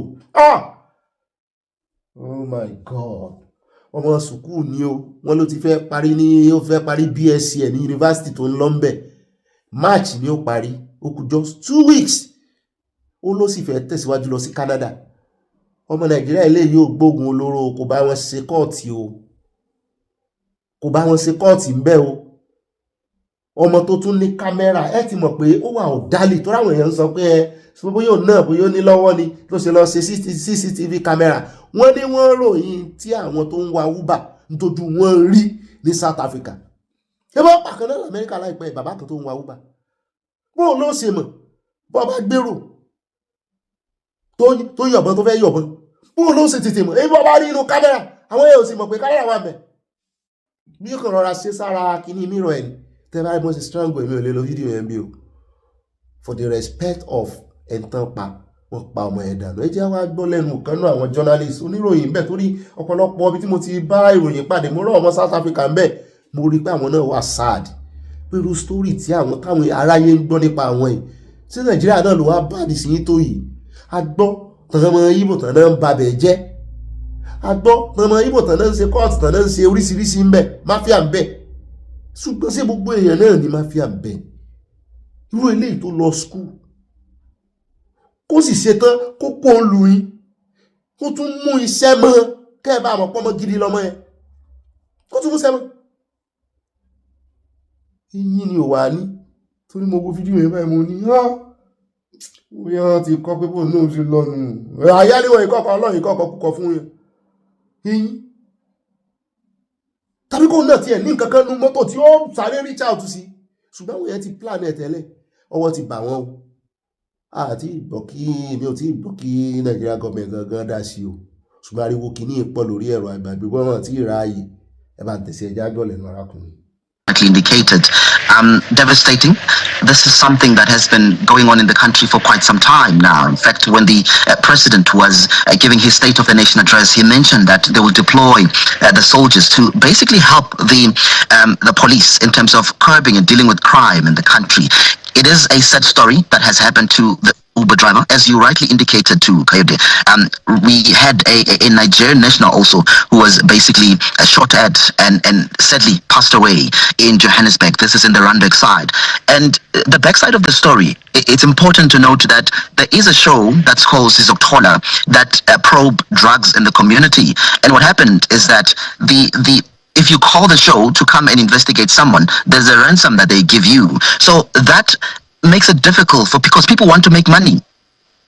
If you're doing well and they're suspecting that you're doing something illicit, they will then call the show to come and investigate you. And what they do, Kayode, is that they use excessive force and they come with the South African Police Services. They then beat up the people to agree that they're selling drugs, even if they don't. It is a challenge. But the backstory of the Uber driver apparently is that he was requested to come and carry these passengers, and he then was robbed and sadly, but the information around what really happened is still sketchy. The police are still continuing with investigations. As soon as we have those news and the investigations as to what really happened, we'll be able to share with our viewers. But I can tell you now, Kaida, that it's a sad story. It is pretty much devastating, for a lack of a better term.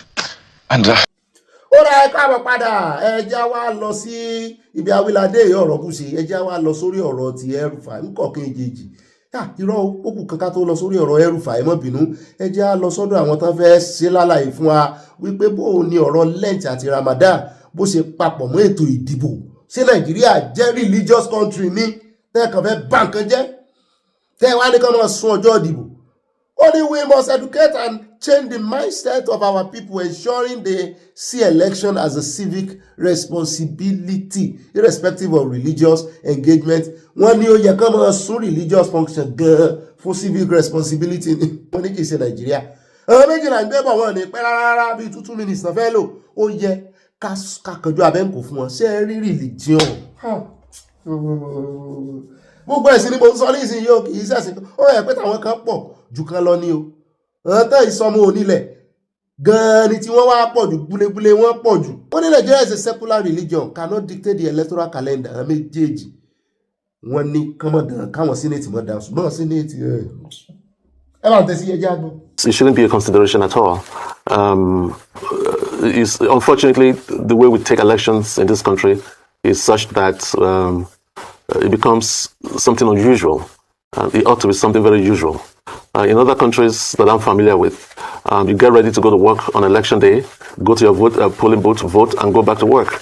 Or come back when you're on break from work, vote, and go back to work. Or come on your way back from work, vote, and then go home. No institution is shut down as a result of that. But here in our country is a different dimension. It becomes a matter of almost like war, and I don't see why it should be so.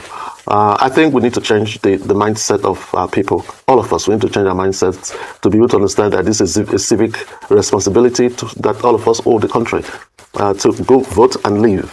But we now consider all other factors, the thuggery that goes with it, the insecurity in some parts of the country, and all sort of indices that tend to choke the voting process unnecessarily so. This is why these considerations are had.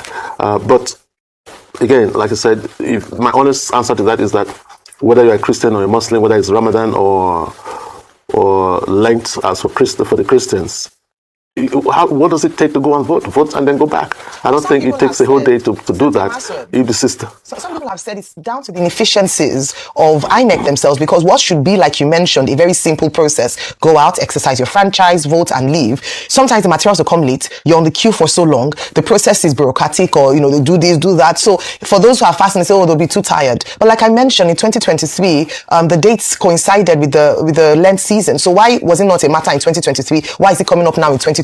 And religions are coming up to say, oh, we are fasting during this period, but they didn't say that in 2023.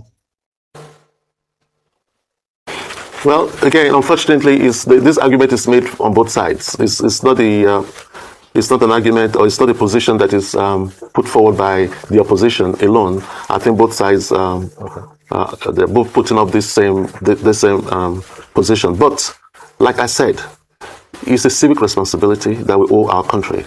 INEC can do better by making sure that we have the material on time. We also can do better by behaving ourselves very well on election day so that it becomes seamless. But these are all wishes, because when it comes to that day, it's a different story, unfortunately. What do we do?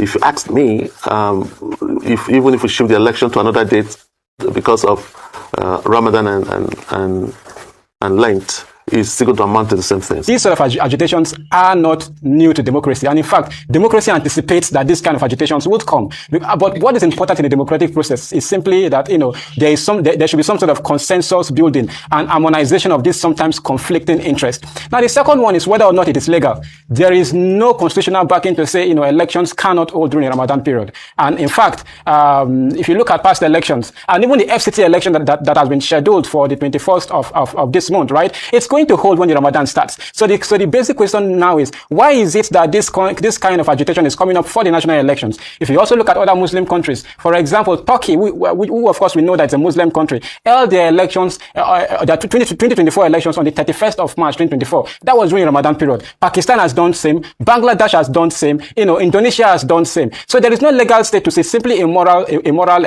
issue. So then you now come to the third issue. What is the implication of having election during the Ramadan? Now, coming from the Islamic perspective, and those that push the narrative that election should not be held during the Ramadan period, they will say that the Ramadan period is a period of religious dedication, and it's a fasting period. People are weak and all of that, and how fasting takes a toll on the body and even on the soul. It is a period of spiritual dedication. So holding election during that period will divide the attention from that religiosity and also spirituality, religiosity and also some kind of physicality. So it means that having election in that particular period would not be in the best interest of the Muslim community. I think I see reasons with that. However, there is a broader implication.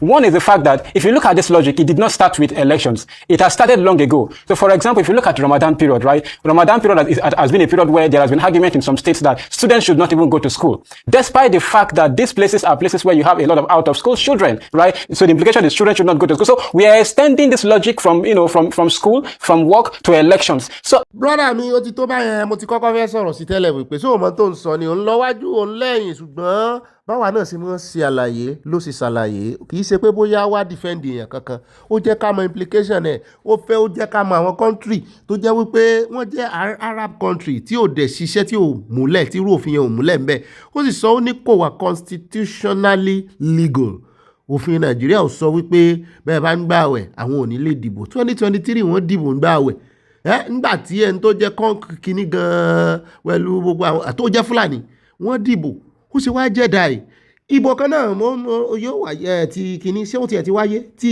Àbújá ǹjẹ́ kò ti wáyé ní wíkẹ́ àkè ó sì máa wáyé ni inú Ramadan ni o náà máa di òun jà fún yẹn o wọ́n wá ń jà fún ti presidency kí ni gbogbo èlé gbogbo nǹkan lẹ́fẹ́ mọ́ ti ọ̀rọ̀ ẹ̀sìn bọ̀ òun náà ló dífá wípé ẹwọ́n tó sọ last yẹn nípa ti school ó tọ́ ni last year wọ́n mọ̀ já sí lóòótọ́ tó sọ wípé káwọn ọmọ kan ti school ní ilẹ̀ Haúsá torí pé wọ́n fẹ́ gbààwẹ̀ Ramadan wọ́n ní ilé wa school wọ́n ní àwọn ọmọ tí ò lọ school tẹ́lẹ̀ bá àtúrẹ́ ń ṣe níbẹ̀ bá dọ́dọ̀ wọn ọmọ tí ò tọ́jú tẹ́lẹ̀ tí ẹ̀fẹ̀ kan lọ school ẹ̀ tún wá ọ̀bùn tó rí ikú ọkọ ti ràn wọ́n ní ó ń lọ́rọ̀ wọn fẹ́ kàn ṣe wọn ní kàn ṣe tán bá dẹ̀ ti rú àṣà yẹn tán bá ti bọ̀ ọ̀rọ̀ election ẹ kàn rí wípé gbogbo nǹkan náà mọ̀ ti ọ̀rọ̀ ẹ̀sìn bọ̀ gbogbo nǹkan pátápátá ẹ fẹ́ ṣe October 1st gan tó bá bọ́ sínú kíní ẹ̀yẹn ò tiẹ̀ bọ́ sínú àwẹ̀ anything tó bá ti bọ́ sínú àwẹ̀ wọn báyìí wàhálà dénú kí ló dé ó ní ọlẹ́ ti rí ẹgbẹ́ ò jẹ́ pé gbogbo àwọn àti gọ́ọ̀nà àti president kò sí èyí tí ò ní bàbá àṣàlẹ̀ àwọn ẹlẹ́sìn nù wọn tó ń pàṣẹ fún wọn bá a sì fẹ́ ṣe é rí báwọn oníṣẹ̀ṣe ṣe yẹ ṣe é rí bí àwọn politicians ṣe yẹ̀yẹ́ àwọn traditional rulers wọ́n máa yẹ̀yẹ́ àwọn religious leaders náà bẹ́ẹ̀ tán ní nídìí wọn mọ́ ó dá ilé táwọn fi pẹ̀kun ròyìn lónìí ìròyìn òpin ọ̀dà gangan rè ẹ jẹ́ wá lọ sórí ọ̀rọ̀ ti Elrufai lọ́dọ̀ arákùnrin kan tó ní òun survive brutality ẹ wá wo ẹ̀rí tó mú jáde ó ní we are survivors of 8 years of brutality under Elrufai activists share evidence ó lákọ̀ọ́kọ́ tẹ̀sí ẹ fi yẹn ṣe ní àríyànjiyàn ti wá wà lórí ọ̀rọ̀ Elrufai àwọn kan ní kò sí tán máa fi ṣe ó lè mọ́ sọ̀rọ̀ ìkan náà àwọn lọ́ọ̀yà kan náà jáde young lawyer báyìí ni bíi ti Dèjì náà ni ìdí Adéyanjú tá a mú alánà ló náà ní àná ìfáànà of Elrufai o pé òun tiẹ̀ ti bá engage pọ̀ nígbà tó wà ní gọ́vnọ̀ wípé ṣe ló ń sọ fún un pé kí ló kan òun human rights lawyer lòun ó ń sọ fún un pé kí ló kan òun pẹ̀lú administration Kaduna nígbà náà pé kí ló ń dá sí ìṣèjọba àwọn fún àwọn tó nílùú gan ò sọ̀rọ̀ kí n tiẹ̀ òun náà sọ̀rọ̀ ṣùgbọ́n ó ní ọ̀nà àbáyọ wà fún Elrufai mo ní lẹ́nu rẹ̀ ẹ̀fì yóò ṣèjì ẹlẹ́ẹ̀kẹta ń bẹ̀ àwà àdọ́dọ̀ àwọn tó ní kò sí ọ̀nà àbáyọ fún náà lọ́ọ̀yà ìkànnì Elrufai persecuted me for a wrong tweet ẹ̀yìn náà lára àwọn tó fojú rẹ̀ gbolẹ̀ inú àmúbọ̀ ó ti di méjì báwọn ṣùgbọ́n àwà padà sí ọ̀dọ̀ àwọn lọ́ọ̀yà agbẹjọ́rò gan tán mojú ẹ̀ tán jẹ́ oyé wa wípé kò sí ọ̀nà àbáyọ kankan fún Elrufai ẹ bá ń tẹ̀sí ní kọ̀ọ̀kan ìjèjì àmọ́ ṣàtúntò sí láàrin. Now let's juxtapose that with what Madam Elrufai did in February 2019. He tweeted that 66 Fulani people went in Kajuru local government. The Commissioner of Police, Alhaji Ahmad, made a statement and said, these facts have not been verified. Please do not bandy these figures around. The governor refused. NEMA chimed in. Senator Shehu Sani, who was... NEMA is the National Emergency Agency. Right. Senator Sani, who was the senator of that zone at that point in time, said these numbers have not been verified. Do not bandy them around. He refused. He went in and made another press statement and said 130 people have been killed. Now, if the Commissioner of Police of Kaduna has warned the governor that these numbers are inaccurate, what did Madam do? He didn't retract. He didn't apologize. What he did was arrest 9 elders of the Adara community, and he jailed them for 143 days. No retraction, no apologies. The Attorney General of Kaduna State himself had to let the case go because there was no evidence. Right. Well, let's concentrate on your own case. Because of course. But there's a difference between prosecution and persecution. What I went through with Elrufai and many other people was persecution. You see, a governor doesn't sit down and try to do the job of the police. His job was to report the matter, let the police handle it, and the police did. I was in Abuja for a week after my initial arrest on the 17th of February. I was there for a week, went through the process. My driver was flown into Abuja. He confessed that it was a lie. It was all on him. I was let go. What happened? The next weekend, Malam was on social media week, and he said, oh, Mekori is a liar, we're going to prosecute him. We're trying to link his tweets with the possible death of 7 people. And if we're able to do so, you could know the rest. How does the governor do that? The police discharged me. The highest Yeah, but the office. point he was making was that your tweet, I mean, that's the problem with saying things, is that your tweet could potentially have inflamed tensions in that part of the country. Yes. You see what I mean? Yeah, and therefore they needed to take some action to... And the action is the police. The governor is not the police. And what we're saying is that there's a juxtaposition of roles we shouldn't be. Hand it to the police, let them do their job. They did their job. They released me. And then he came back and organized for me to be abducted. And that is why the court found and paid, and they fined him 40 million naira because it was unlawful, it was wrong, it was unjust. There was no basis whatsoever for it. Right. But now, I'm not saying that due process should not be followed because it's him. You see, that's a fundamental constitutional right. That should never be. However, it is ironic that the person who oversaw one of the most tyrannical leaderships in the history of Kaduna State, right, is the same person complaining about being treated unfairly by the same system that he used for his own. But he was the chief executive of Kaduna State. Where do you draw the line between freedom of expression, which you clearly have under the Constitution, and the responsibility not to spread unverified claims, especially during a period of communal violence? That point. So let's take that for a minute. If you were in Kaduna in 2017, every other day these things were happening. 300 people died between the months of January and February. These are all in the public space. So hearing a story that another thing had happened with someone who is your personal driver, yes, you should have verified it. And I've already made my peace with that. But I'm saying what happened afterwards. What is the process of making sure that you follow that same due process that you're asking to be made upon you? It's wrong. So all I'm saying is that do not be hypocritical, right? But this is not about me, Charles. Steve Kefferson was jailed for 143 days. He was abducted from Port Harcourt, driven by road, and was kept without being charged, no bail. Adara elders were there for 150 days. No bail, no charge, just kept there. Gloria Ballison, my lawyer, who actually won those cases against him, was being intimidated and harassed. She could not go to her office because there were police manning her office to make sure they arrested her. She had to get a court injunction to stop him from harassing her. Is it the demolitions in Kaduna State? Is it the Shiites that were murdered? This is not about Audu Migori. It is about Elrufai's style of leadership. Ọ̀rọ̀ náà lẹ ti gbọ́ lẹ́nu tí ẹ̀yẹ́ ẹni tí ó fojú rẹ̀ gbolẹ̀ lára ìkànnù wọn ẹ jẹ́ wá lọ sọ́dọ̀ àwọn àgbà lọ́ọ̀yà àwọn àgbà ọ̀jẹ̀ tán mọ bó ṣe ń lọ gangan àwọn ọlọ́gbọ́n àwọn olóye wọ́n fẹ́ bá wa fi ojú òfin wò ó ẹ bá ń tẹ̀sí ká gbọ́ lọ́ọ̀yà kékeré tí mò ń sọ bá a bá sì ráàyè á gbé wá ṣùgbọ́n ẹ jẹ́ wá gbọ́ lẹ́nu àgbà ọ̀jẹ̀ náà. First, let me say, in criminal prosecution, the onus is on the prosecution to prove the case beyond reasonable doubt. As it were today, what we've just heard is that charges have been filed, 3 count charges under the Cyber Crimes Act and the Nigerian Communications Act have been preferred against Elrufai. I have not seen the proof of evidence to be able to determine what is contained therein, but it would be safe to presume that the prosecution team would also have done their homework before bringing these charges. As to whether tapping or invading or listening in, albeit through any other means, albeit other than that's provided by the law. In my humble opinion, I think beyond the Cyber Crimes Act, it may even offend sections of the Data Protection Act. And let's not just imagine that it's because it is the National Security Advisor. Even tapping my own line, or Charles, indeed, your own line, offends the law. And it is worse when it is that of the National Security Advisor. And you are saying, and we are not talking about Nuhu Ribadu's line. We ought to distinguish the official line. I don't think anybody in any responsible country, and where there is a responsible government, will come up and say he has tapped into the security architecture of that country. And then the government will look the other way. But I will say, if it is Nuhu Ribadu's line that has been hacked, it certainly, there will be an offense that may be established therefrom. But when you go on national television, and I think here I want to appeal to us to take away politics from criminality. I can't imagine for the minute in that country where they say freedom is almost absolute, anybody can say anything. I don't think any American will wake up tomorrow and say we have tapped into the official line of the Pentagon and expect that the country will look away. He will certainly be invited to come and make some explanations. And whether investigations have been done or not, there is a presumption that it may have been done. And this is an admission on national TV. It's like me walking into Tejo Show Market or Yaba bus stop, and I say there, I have just killed somebody.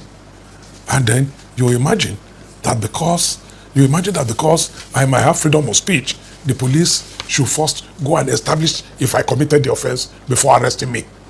Where I have come to the bus stop to admit to a heinous crime. I mean, if this is allowed to go, someday, sometime, somebody else will say on national television, I'm going to shoot the president tomorrow. And you'll say it is political talk. If indeed it was political talk that Elrufai was making, I think that would appear to be taking the freedom too far. And let's also not forget, because more often than not, when we talk about personal security and all of that, do we realize that even the Supreme Court have even given the government the powers of detention of persons, that is to breach your constitutional rights to freedom of movement, if in the interest of overriding national security. The case of Asari Dekubo is very clear, where my good brother Festus Keyamo SAN argued up to the Supreme Court, and the principle was established there. So for me, like I said, I will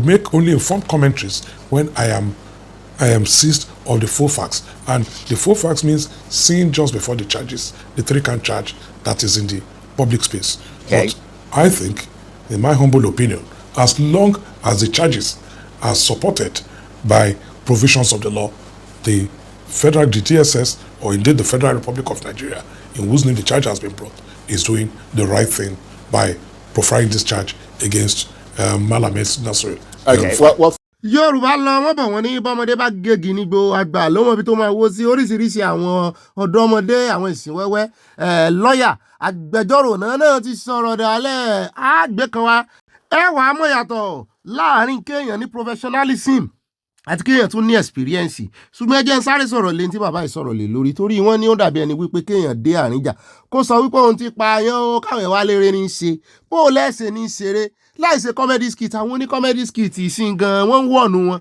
ìmí wọn á ti kọ́kọ́ lù lálùbami kó tó sọ wípé sí kámẹ́rà in fact tọ́wọ́ bá bo ní kámẹ́rà gan wàhálà dé nìyẹn tọ́dẹ̀ máa kìlọ̀ fún wọn wípé ẹ mọ̀ ṣe bẹ́ẹ̀ mọ́ o ìyún tí ò tí ì ṣe national television èèyàn táwọn ẹ̀ tá a ti mọ̀ wípé comedy skit làwọn yẹn ń ṣe Elrufai wá fẹ́ lọ sọ wípé comedy skit lòun lè fi ọ̀rọ̀ ìsọ ni lórí ẹ̀rọ agbágbé yín tí bàbá ìtún wá ń gbìyànjú àti sọ ni pé kódà kó kúrò ní wípé ó ní í ṣe pẹ̀lú National Security Agency kó jẹ́ ti personal phone Elrufai gangan tí ò sì jẹ́ bẹ́ẹ̀ torí ẹrú ẹni tí ń fọ̀rọ̀ wá wọn lẹ́nu wò yìí gan ní ara iṣẹ́ ẹrú ó mọ̀ bá àwọn èèyàn láti rè gbẹ́ ṣe ìfọ̀rọ̀wánilẹ́nuwò lọ́dọ̀ rẹ̀ torí òun ló kó bá ẹ̀sọ́ òun ló kó bá ṣá ìyún kó bá ara rẹ̀ ni ṣùgbọ́n òun ló ṣe ìfọ̀rọ̀wérọ̀ pẹ̀lú rẹ̀ lọ́jọ́ sí pé kódà kó kúrò ní National Security Agency kó jẹ́ ti personal line ti ribadu wípé kò lẹ́tọ̀ọ́ lábẹ́ òfin kò lẹ́tọ̀ọ́ bí kéèyàn kan wá ní ìsìn kó lóun táàpù kìíní bọ́bì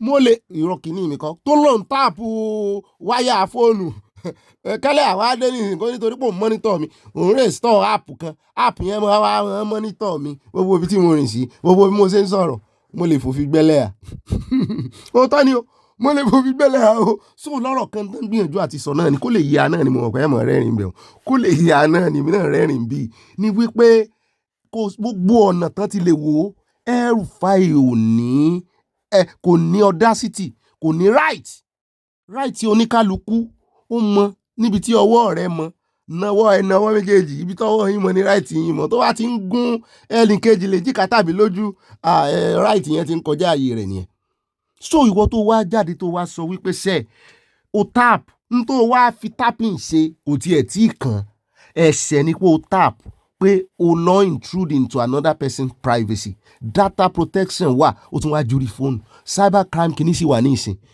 cybercrime kìíní wà o tún wá ọ̀tọ̀ wá ní wípé òkè kí ló tap ẹ̀ fún kí ni intention ẹ̀ kí ni motive ẹ̀ o lè má lè establish o lè parọ́ wípé ò fi ṣe nǹkan kan motive nìyẹn o lè pa motive rẹ̀ bẹ̀tí wípé o tap yẹn tó dẹ̀ tún sọ wípé ṣe bí federal government náà máa ń tap on Nigerians báwọn náà bí ìgbà tó gbẹ̀san bí ìgbà tó gbẹ̀san lára wọn. So kò tí ẹ̀ ní í ṣe pẹ̀lú ribadu NSA nítorí ẹ̀ ní NSA náà ṣe darí ẹ̀ taari ẹ̀ sọ́dọ̀ àwọn DSS. Bàbá ìwà ni ẹ jẹ́ ká ní sùúrù kàn kọ́kọ́ rí gbogbo dítẹ̀lì ẹ̀sùn tó fi kàn ṣùgbọ́n ẹ jẹ́ á gbọ́ lẹ́nu ìkànnú àwọn lọ́ọ̀yà ìgbàlódé òun náà sọ̀rọ̀ ó ṣáìkì wa ṣùgbọ́n àṣẹ̀yìnbọ̀ gbogbo tí ń sọ ẹ ti mọ̀ wípé lọ́ọ̀yà ìgbàlódé náà lòun náà o ó ti ẹ̀ jẹ́ pé lòun yìí ṣe fáǹsì Elrufai. I have watched, I have reviewed, I have evaluated the statements made by former governor of Kaduna State that has now become a subject of legal contestation. What he said, is it excusable? No. Should it be encouraged? Certainly not. But has he committed a crime? There's a constitutional right to presumption of innocence. I'm not going to pass judgment on the merit or otherwise of the charge that the National Security Advisor of Nigeria, at a time that terrorism is ravaging our country, I was reckless enough, I am so incompetent, that the NSA, my own phone, had been wiretapped. But it's a bit that is what he's saying by the church. But they must take a position, definite position, whether his phone was wiretapped or not. If it was wiretapped, it speaks to his competence. If it was not wiretapped, what is the basis of the charge? They should resolve that first. I have started by saying that what Elrufai said was unacceptable. Sorry for cutting in. So who has to prove what? Let's take it in steps. That is the first charge. The second or either the first count or the second count now. Who has to prove what? Is it the NSA or the DSS in this sense, or SSS, whatever name they call it, that will have to show that indeed Nasser Elrufai through his whoever proxy actually did wiretap, or Nasser Elrufai has to show that he actually did. You get my point? Elrufai doesn't have to show anything. I'm willing to take anybody on this with all sense of humility. I think every lawyer should agree to that point. He's not obligated to say anything. I'm not his fan, I'm not his admirer. I remember when he introduced the religious regulation bill in Kaduna State, and I wrote this article that went viral at the time. Elrufai personally sent what I would describe as very unnecessary email to me. We were exchanging communication at the time. I was very antagonistic that why should I have an opinion about what is done in Kaduna State? So I don't see him as somebody who is tolerant of dissent. So I'm not speaking here holding brief for Elrufai. I am saying that this government has shown on seriousness in this matter. It doesn't have to say anything as far as this case is concerned. Because when you look at the charge, have they even told us the instruments that are used for the wiretap? Have they told us it on the phone of the NSA that was wiretap? These are things they must disclose in the charge. Let me be heard on this point. Which is part of the reason why I said NSA has no business prosecuting. They use the word cohorts. And your cohorts, that is so unnecessary to put it in a very mild language. Why will you use that kind of language in a charge in his cohorts? Cohorts. So they quickly went to file this. If the SSS was to undertake a serious investigation, you can look at it.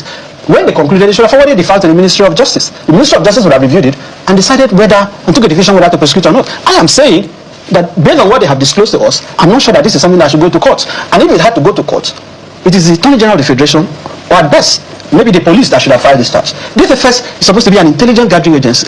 Because we are so used to lawlessness in this country. Because we are so used to doing things the wrong way.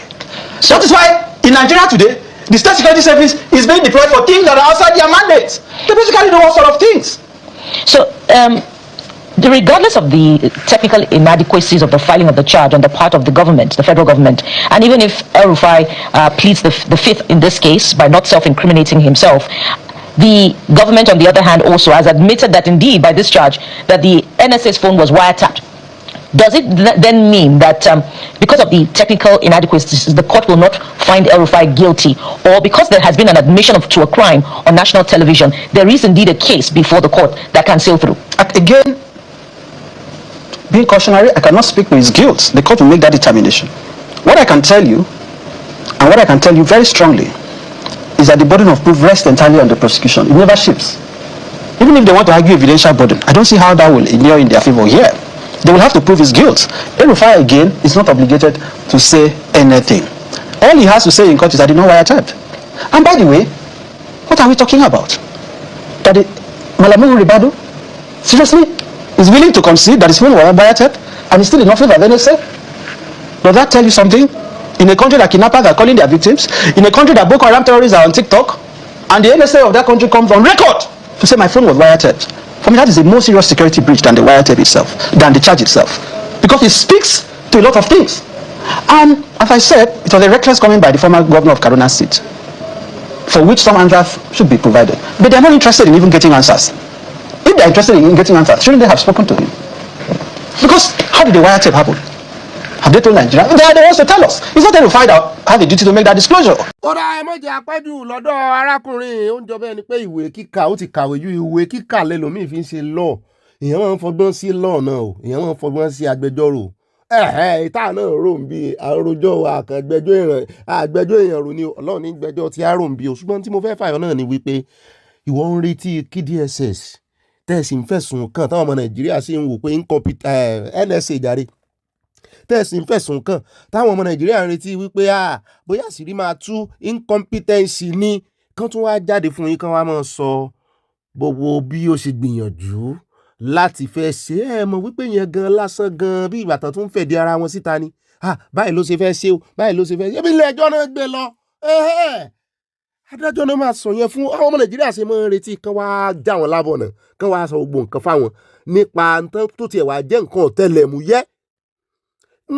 Elrufai tó sì jáde tó mọ̀ pé tọ́píìkì ọ̀tẹlẹ̀múyẹ́ lòun fẹ́ sọ̀rọ̀ lé lórí tó bá wá délé ẹjọ́ tó bá ní òun sì fẹ́ tẹlẹ̀múyẹ́ náà òun ò fẹ́ sọ nǹkan kan pé ọ̀rọ̀ òun inú ẹlẹ́dẹ̀ nígbé tí àwọn àgbà agbẹjọ́rò àwọn sáànù eléyìí kì í ṣe sáànù àwọn sáànù tó ń sọ náà ni wípé a ní intention tó fẹ́ fi ṣe kó wù kó mọ̀ sọmọ kí ló fẹ́ fi ṣe àbí kó wá débẹ̀ tó sọ ó ló lè parọ́ ó ló lè sọ pé òun ò wáyà tap ìtumọ̀ ẹ̀ ni pé kí ló wá bọ́ ta fún pé o ti jáde orí kọ́kọ́ sọ́nà is a national tó tún ní í ṣe pẹ̀lú National Security Agency lóòótọ́ àwọn ọ̀rọ̀ kọ̀ọ̀kan wà ní ọ̀rọ̀ tiẹ̀ náà tó ṣe é mójútó àwa náà sì ti sọ lánàá wípé wọ́n láti wá fífin ìdí kòkò torí gbogbo bí intelligence bọ́n ṣe máa bridge intelligence rèé gbogbo bọ́n ṣe máa compromise intelligence lélẹ̀ tán Boko Haram ẹ wá wò àwọn ń kọ́ọ̀lù àwọn ń lo TikTok wọ́n ń ṣe falafala folofolo ìjọba sì jáde lọ́jọ́ sí wọ́n ní Starlink náà ń lò wọ́n nítorí bẹ́ẹ̀ àwọn ò lè mú wọn àwọn ò lè mọ bí tán ti ń kọ́ọ̀lù ó ṣòro fáwọn Buhala náà tán ń ṣe kíní òun náà wàá sọ tí ò mọ̀ ń pọ̀ ọ̀tẹlẹ̀múyẹ́ so nídìí èyí wọn náà mẹ́hẹ̀ o ó lè wá jẹ́ ti Ọ̀gbẹ́ni Elrufai ni ó tú àṣírí pátápátá ṣùgbọ́n Ọ̀gbẹ́ni Elrufai ló lábẹ́ bó ti lè wù rí tí kì í ṣe ọ́físà ọ̀tẹlẹ̀múyẹ́ bó tiẹ̀ wà jọ́ ọ́físà ọ̀tẹlẹ̀múyẹ́ gan-an tí ìbá sì ti ṣe department yẹn ni láti mọ wáyà fóònù ní fóònù ń dán tẹ́yìn ẹ̀ ń sọ nìyẹn ọ̀pọ̀lọpọ̀ wọn ń ṣe lóòótọ́ o gẹ́gẹ́ bí Elrufai ṣe sọ ṣé ẹ wá rí tí ò lè jẹ́ kẹjọ́ iná kó lọ títí nítorí ẹjẹ́ a máa rántí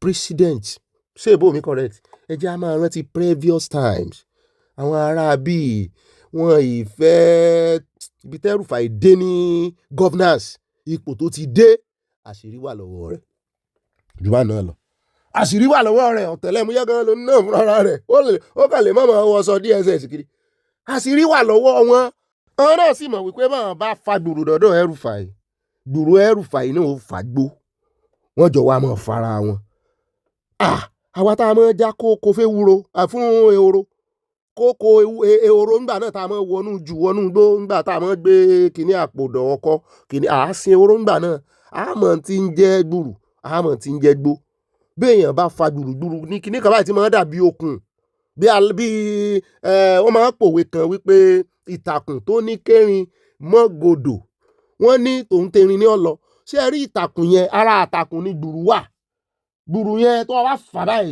yóò fa oríṣiríṣi koríko kì í ṣe gbó téèyàn mọ́ mu ọ̀pọ̀lọpọ̀ ọmọ rò pé bóyá igbó ni ò bá fa gbùrù ó fa gbó ṣùgbọ́n bàbá wa míì tún máa darí ẹ̀kọ́ bò míì yóò bá dùn tí mo ń gbìyànjú àti sọ náà ni wípé béèyàn bá tú aṣọ níbi tí ò ti yẹ ó tú bóyá ó ṣẹ̀ṣẹ̀ raṣọ tuntun ó wá yọ òwú láàrin méjì ibi tán ti rán mọ́tò o rọra fi bíléèdì gé kó jẹ́ ọmọ wà ń bẹ́ àbí kó fi ilẹ̀ kọ́ mọ́ yọ lẹ́bẹ̀lẹ́bẹ̀ báwọn tó o bá gbìyànjú àtútù ó tú aṣọ délẹ̀ o ojú ibi tán sì ti rán ni kólú ẹ̀ mọ́ rìn o tó kán mọ́ bá a rìn o kásìrí mọ́ bá a tú torí ẹ̀ pẹ̀lẹ́ lákòólábò ni wọ́n á kàn fi ṣe fìrìfìrì lójú wa ni ẹ rí i pé n tó bá wọn ní ìsìn gan-an wọ́n tún mọ̀ pé wọ́n tún ti divert attention wa nìyẹn wọ́n tún ti divert attention wa ó wá ṣeéṣe kán keep Elrufai bẹ́ẹ̀ àti Ìgbòho ti jáde kó ń bẹ́ o àwọn DSS náà ń dúró de lẹ́nu géètì o bọ́n ṣe Malami náà ṣe ṣe òun náà ṣùgbọ́n diversion distraction tí mò ń mẹ́nu bà náà ní ti ilé ìgbìmọ̀ asòfin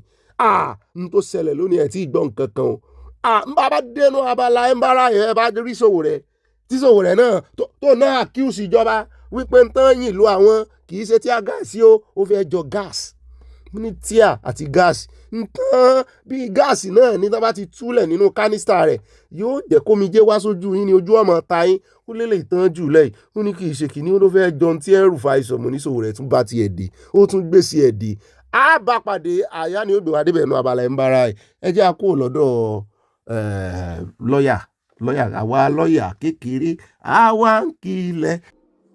ó náà lẹ́sìn bẹ́ lórí ọ̀rọ̀ Elrufai yóò sì wà ní àkàtà wọn bẹ́ẹ̀ náà là ń gbọ́ tán sọ wípé ẹ̀sùn tán mú fún náà ní 432 billion naira wọ́n lò ní EFCC tán fẹ́ bí lẹ́jọ́ kan bẹ̀rẹ̀ ẹjọ́ pẹ̀lú rẹ̀ mo ní sí ọ̀wà àmọ́ ṣẹjọ́ méjì pọ̀ ni ṣé àwọn fi ẹjọ́ rẹ̀ sí ilé ẹjọ́ kan náà papọ̀ ni àbí yóò yára rẹ̀ méjì àbó lè ṣẹjọ́ lónìí kó ṣe lọ́la sẹ́ẹ̀nì mú déètì kan náà torí wọ́n ní DSS dúró dé báyìí mo ní the same ìrìnàjò tí Malami rìn ló náà fẹ́ rìn àwọn eléyìí ò ní bọ́ mbẹ́ o bọ́n bá wọn fẹ́ fi pa wọ́n lẹ́nu mọ́ náà nìkan pa wọ́n lẹ́nu mọ́ ṣùgbọ́n mi ò tí ì kó jẹ gbogbo tán sọ wípé kò mọ̀ mọ̀ lọ́ọ̀yà ilé tí ẹ̀ sọ pé ó lè parọ́ ó ló lè ní òun ò fi ṣe nǹkan kan kò fi ṣe nǹkan kan irú ọ̀rọ̀ òun nìyẹn èèyàn sọ wípé òun táàpù wáyà NSC ẹni kò fi ṣe nǹkan kan àwọn èèyàn ti sọ̀rọ̀ tó pọ̀ wá àfẹ́ ṣe atótónu kankan sórí ẹ̀mọ̀ àwọn ìgbà tá ẹ̀mọ̀ wá ó dà yóò yá kò níyẹ̀lẹ̀ àlè rí jù báyìí lọ oníyàn sí ọlọ́mẹsẹ̀ àwọn táfẹ́ jẹ́ náà kó àbínú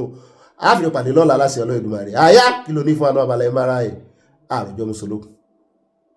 ó rà mo kí káàbọ̀ gbogbo ìdílé aláyọ̀ sínú abala ń bára yìí mi àyá ni o mo ní ẹ lówó ẹbí mo ní ẹ ṣòwò ẹ jèrè kẹ fèrè jẹ́kọ́ o ọ̀pàpà parada náà ni àyá parada ó dọ̀gá rẹ̀ parada ó dá àyá nínú abala ń bára yìí lónìí láti mọ kí ni decision ilé ìgbìmọ̀ asòfin lẹ́yìn gbogbo rògbòdìyàn gbogbo ìlà ìlò gbogbo ariwo tán pa léra wọn lórí wọ́n pariwo léra wọn lórí ẹ̀yin náà ti rí bẹ́ẹ̀ náà ni àgbọ̀rọ̀ lẹ́nu Sowore torí ó fẹ̀sùn kan ìjọba wípé ṣé ìṣe gáàsì tí Ọ̀gbẹ́ni Elrufai ń sọ́npa rẹ̀ náà fi sáwọn lójúmọ́ ní Sowore bẹ̀rẹ̀ tiẹ̀ nu ṣé wá rí ìròyìn kan tí ọ̀gá mi gbé lẹ́ẹ̀kan n ò rò pé máa lè sùn lálẹ́ yìí o ẹ wo ọmọ kékeré tó ti wà nù àhámọ́ ajínigbé fún ọdún méjì tán wá túlẹ̀ wọ́n ti sígboro ayé bó ló ṣe fẹ́ mọ àdírẹ́sì bàbá mọ̀mọ́ àdírẹ́sì àwọn ajínigbé tí mọ̀mọ́ rẹ̀ bá ti wà rówó tán fẹ́ fi lọ gba àwọn sísítà rẹ̀ lẹ̀ ó dẹ̀ já lọ lẹ́gbìmọ̀ asòfin ẹ jẹ́ á wò bí gbogbo ẹ̀ ṣe lọ ń ta ká tún gbọ́n tí Sowore sọ ká gbọ́ lẹ́nu ta tún níná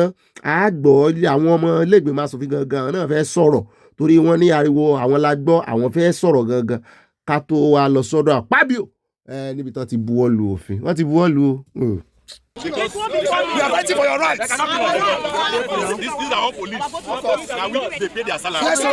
Now our DSS, now they pay their salary. Yes, sir. And if any one of them is behaved, they will face disciplinary charges. Yes, for abusing their people. Yes, sir. Are you listening to me? Yes, sir. Please, no amount of blocking of the gate can stop us. Yes, sir. Because we know that when the parliamentarians themselves want to fight over money, they don't have a problem scaling this They said gate. they will send email into their boxes. Yes. That they will send prayer. They will send prayer into their boxes. Corruption has killed this country. Nigeria must be saved. Nigeria must be saved. Nigeria must be saved. Nigeria must be saved.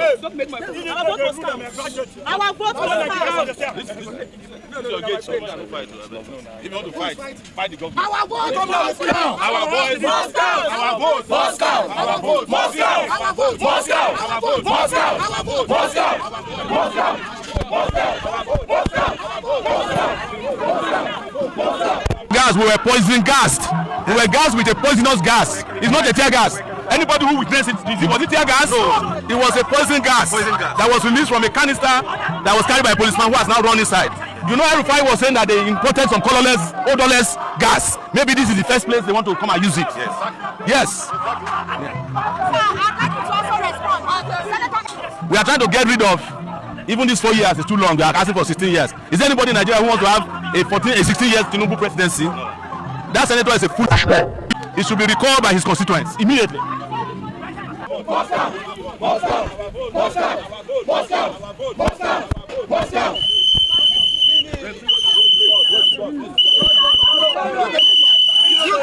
Your time is up. And my position is that we have waited for too long for these nonsensical people to be running our country to the ground. And that, as I predicted when Tinubu came into power, Tinubu is going to cause a revolution to happen in this country. Yes, sir. And we are here to deliver it, the judgment that they have been waiting for. Yes. Nigerian people, Yes, sir. beyond just the transmission electronically of results, we still have a lot of bad people to deal with. And as we are making these demands, we must also be demanding for the termination of the era of impunity and the terrible politicians that have been holding us to ransom. Absolutely. You all know, and you don't have to argue with me about this, that there's nobody in the National Assembly that would have won an election if it was free and fair. Yeah. In fact, Akpabio never won the primaries of his party. That's right. Lawan never won the primaries of his party. Very true. And Tinubu couldn't have become the president of Nigeria if elections were transmitted transparently. Yeah. So they are protecting themselves, and we have a duty to protect ourselves. Yes. We have asked them that these are minimum irreducibles. Just asking you to transmit election results, you are not doing us a favor. No. Because Nigerians have a bigger plan than the transmission of the results. And that is after the results are transmitted, if we do not agree with the position of the results, we will transmit the people into oblivion in our own time. Yes. And the last thing I will say, the National Assembly has its time now to pass the law that mandatory is the word, yes, so that there's no lawyer, no judge who is interpreting the votes of the Nigerian people in their millions, with 7 people at the Supreme Court. But let them pass the law that says mandatory transmission of election is compulsory in real time. And on our part, we will find the network to make it happen. Yes. Thank you very much, Nigeria. Revolution now!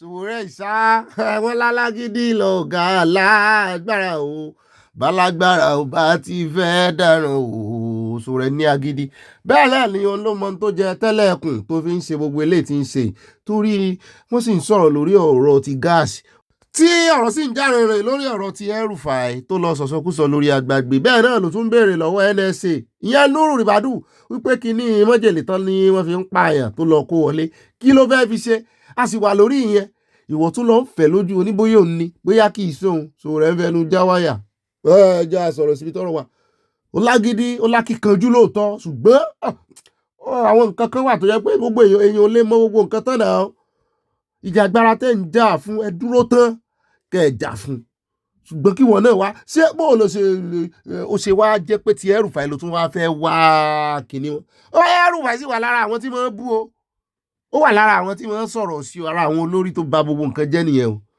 bí Sùwúrẹ́ bá débẹ̀ gan sóun gan lè sàpàṣà anyway gbogbo bó ṣe lọ níta rèé ẹ jẹ́ wá dọ́dọ̀ àwọn ọmọlẹ́gbẹ̀mọ aṣòfin gangan gbogbo ariwo tán palera wọn lórí ariwo olè gbé wọn ló lè gbà ní ẹ jẹ́ àgbọ̀n tó ń bí wọn nù. But they will call emergency meeting plenary to come and change one Nigerian's life. And you people will be here clapping for them. I don't know. I'm not talking about money. But whoever, whether you collect money or you don't collect money against Nigerian people, posterity will never have to say to you. I am not talking about money. Have you seen budget of finance? Why can't I use that budget to pay? In your house, in your village, are you not doing POS? You don't have a POS. Okay, how do they capture you? How do they accredit you to vote? Another village. That's another village will upload the results. That's another village will upload the results. And what it is it's just like sending message to me where you don't have network. You send message to me by 11 a.m. You don't have network. If you have network by 3 p.m., that message will be delivered. And the time will be 11 a.m. Are you not aware of that? Send message to me by 11 a.m. Because you don't have network. Wherever you have network, that message will deliver and have the original time you send that message. Why are we raping Nigerians? Is it not enough? Is it not enough? We have borrowed money 3 times to pay contractors. That money 3 times we are diverted to other things. And contractors are dying. And you have the pledges to call us emergency plenary for us to smuggle in what we have passed before. I don't want to talk.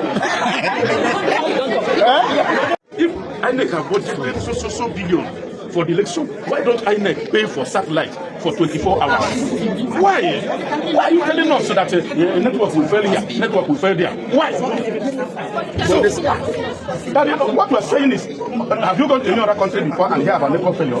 Why not that assumption there? And somebody was asking me here, what of insecurity, what of this? Government at the center with army, police, navy, air force, and you're talking about insecurity. Make I enter my mother womb, go rest. Yes. To address you. Again, there is also section 84, which has to do with the primary elections. Our position remains that method of selection of candidates should be an internal party decision. And so political parties should be allowed to determine what method they want to adopt in selecting candidates that will represent them, not to be cocooned to either direct primaries or and so these are issues that we feel that Nigerians should take up from here. As your representatives, we have made our position known. We support that parties should be allowed to adopt the method best suited for them to choose their candidates, direct primaries, indirect primaries, or Thank you.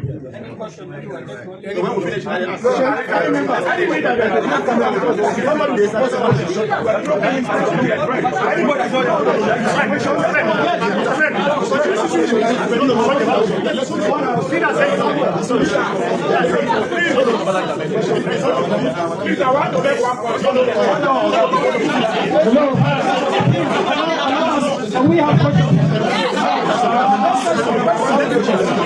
Can we take questions?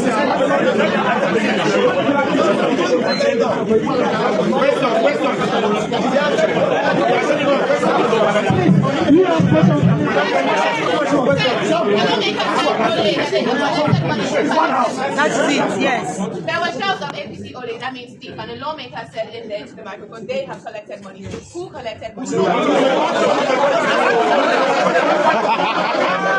That's a good question.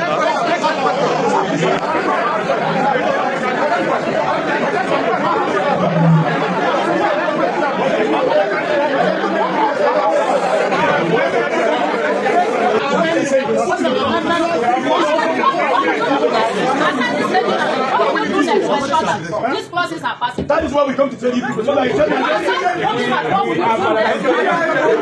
are parliamentarians. What we are allowed to do is to take parliamentary steps, and we have brought this back to the court of public opinion, back to Nigerians who are elected.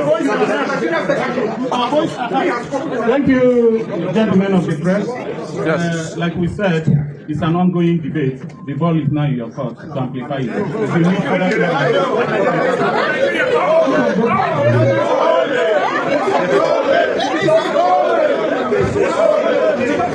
Ẹ wo wọ́n pàpàjà wọn lólè o, ó lé ara àtòlè ẹ̀mí, ìjà wá di ìjà àgbòrò.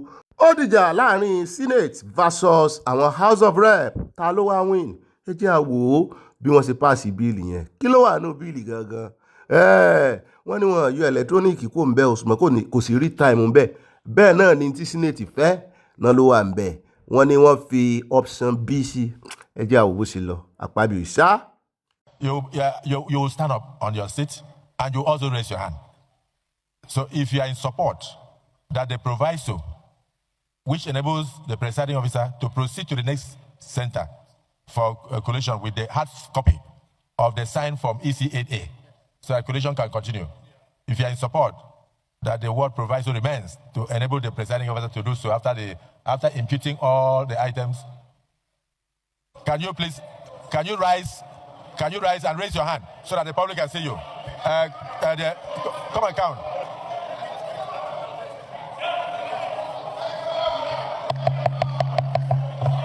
Only raise your hand. Don't open your mouth.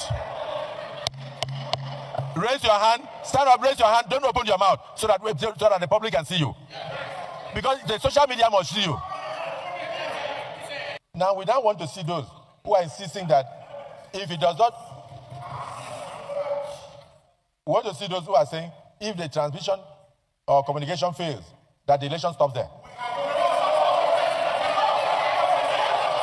Lẹ́yìn náà rí bí wọ́n ṣe jà wọ́n lólè nílé ìgbìmọ̀ asòfin House of Rep àwọn olórí wọn ẹ̀wọ̀n tó tún ṣẹlẹ̀ ní senate ṣé ní tí àwọn èèyàn béèrè fún nìyẹn wípé tí network bá fail pé election stop ń bẹ̀ torí ẹ̀ lọ́n ṣe fẹ́ fi backup option B sí kí ló mú yín tí network ń fail ládùúrú owó tẹ ya mark nínú bọ́jẹ̀tì INEC ẹ fi kún àwọn ọmọ nàìjíríà gbà ń láàyè ń tó mú network àwọn agbésùnmọ̀mí tí ò fi fail inú gbó tán fi ń lo TikTok tí network nàìjíríà odidi nàìjíríà ò lè mú wọn kí ló mú yín tẹ̀yìn náà upgrade nàìjíríà ní kẹ́ mọ́ ná owó àwọn àbí ṣé báwọn náà béèrè fún kíní real time ẹ sì máa náwó sí ẹ wo ọgbọ́n tó fi béèrè lọ́wọ́ wọn. The results are as follows.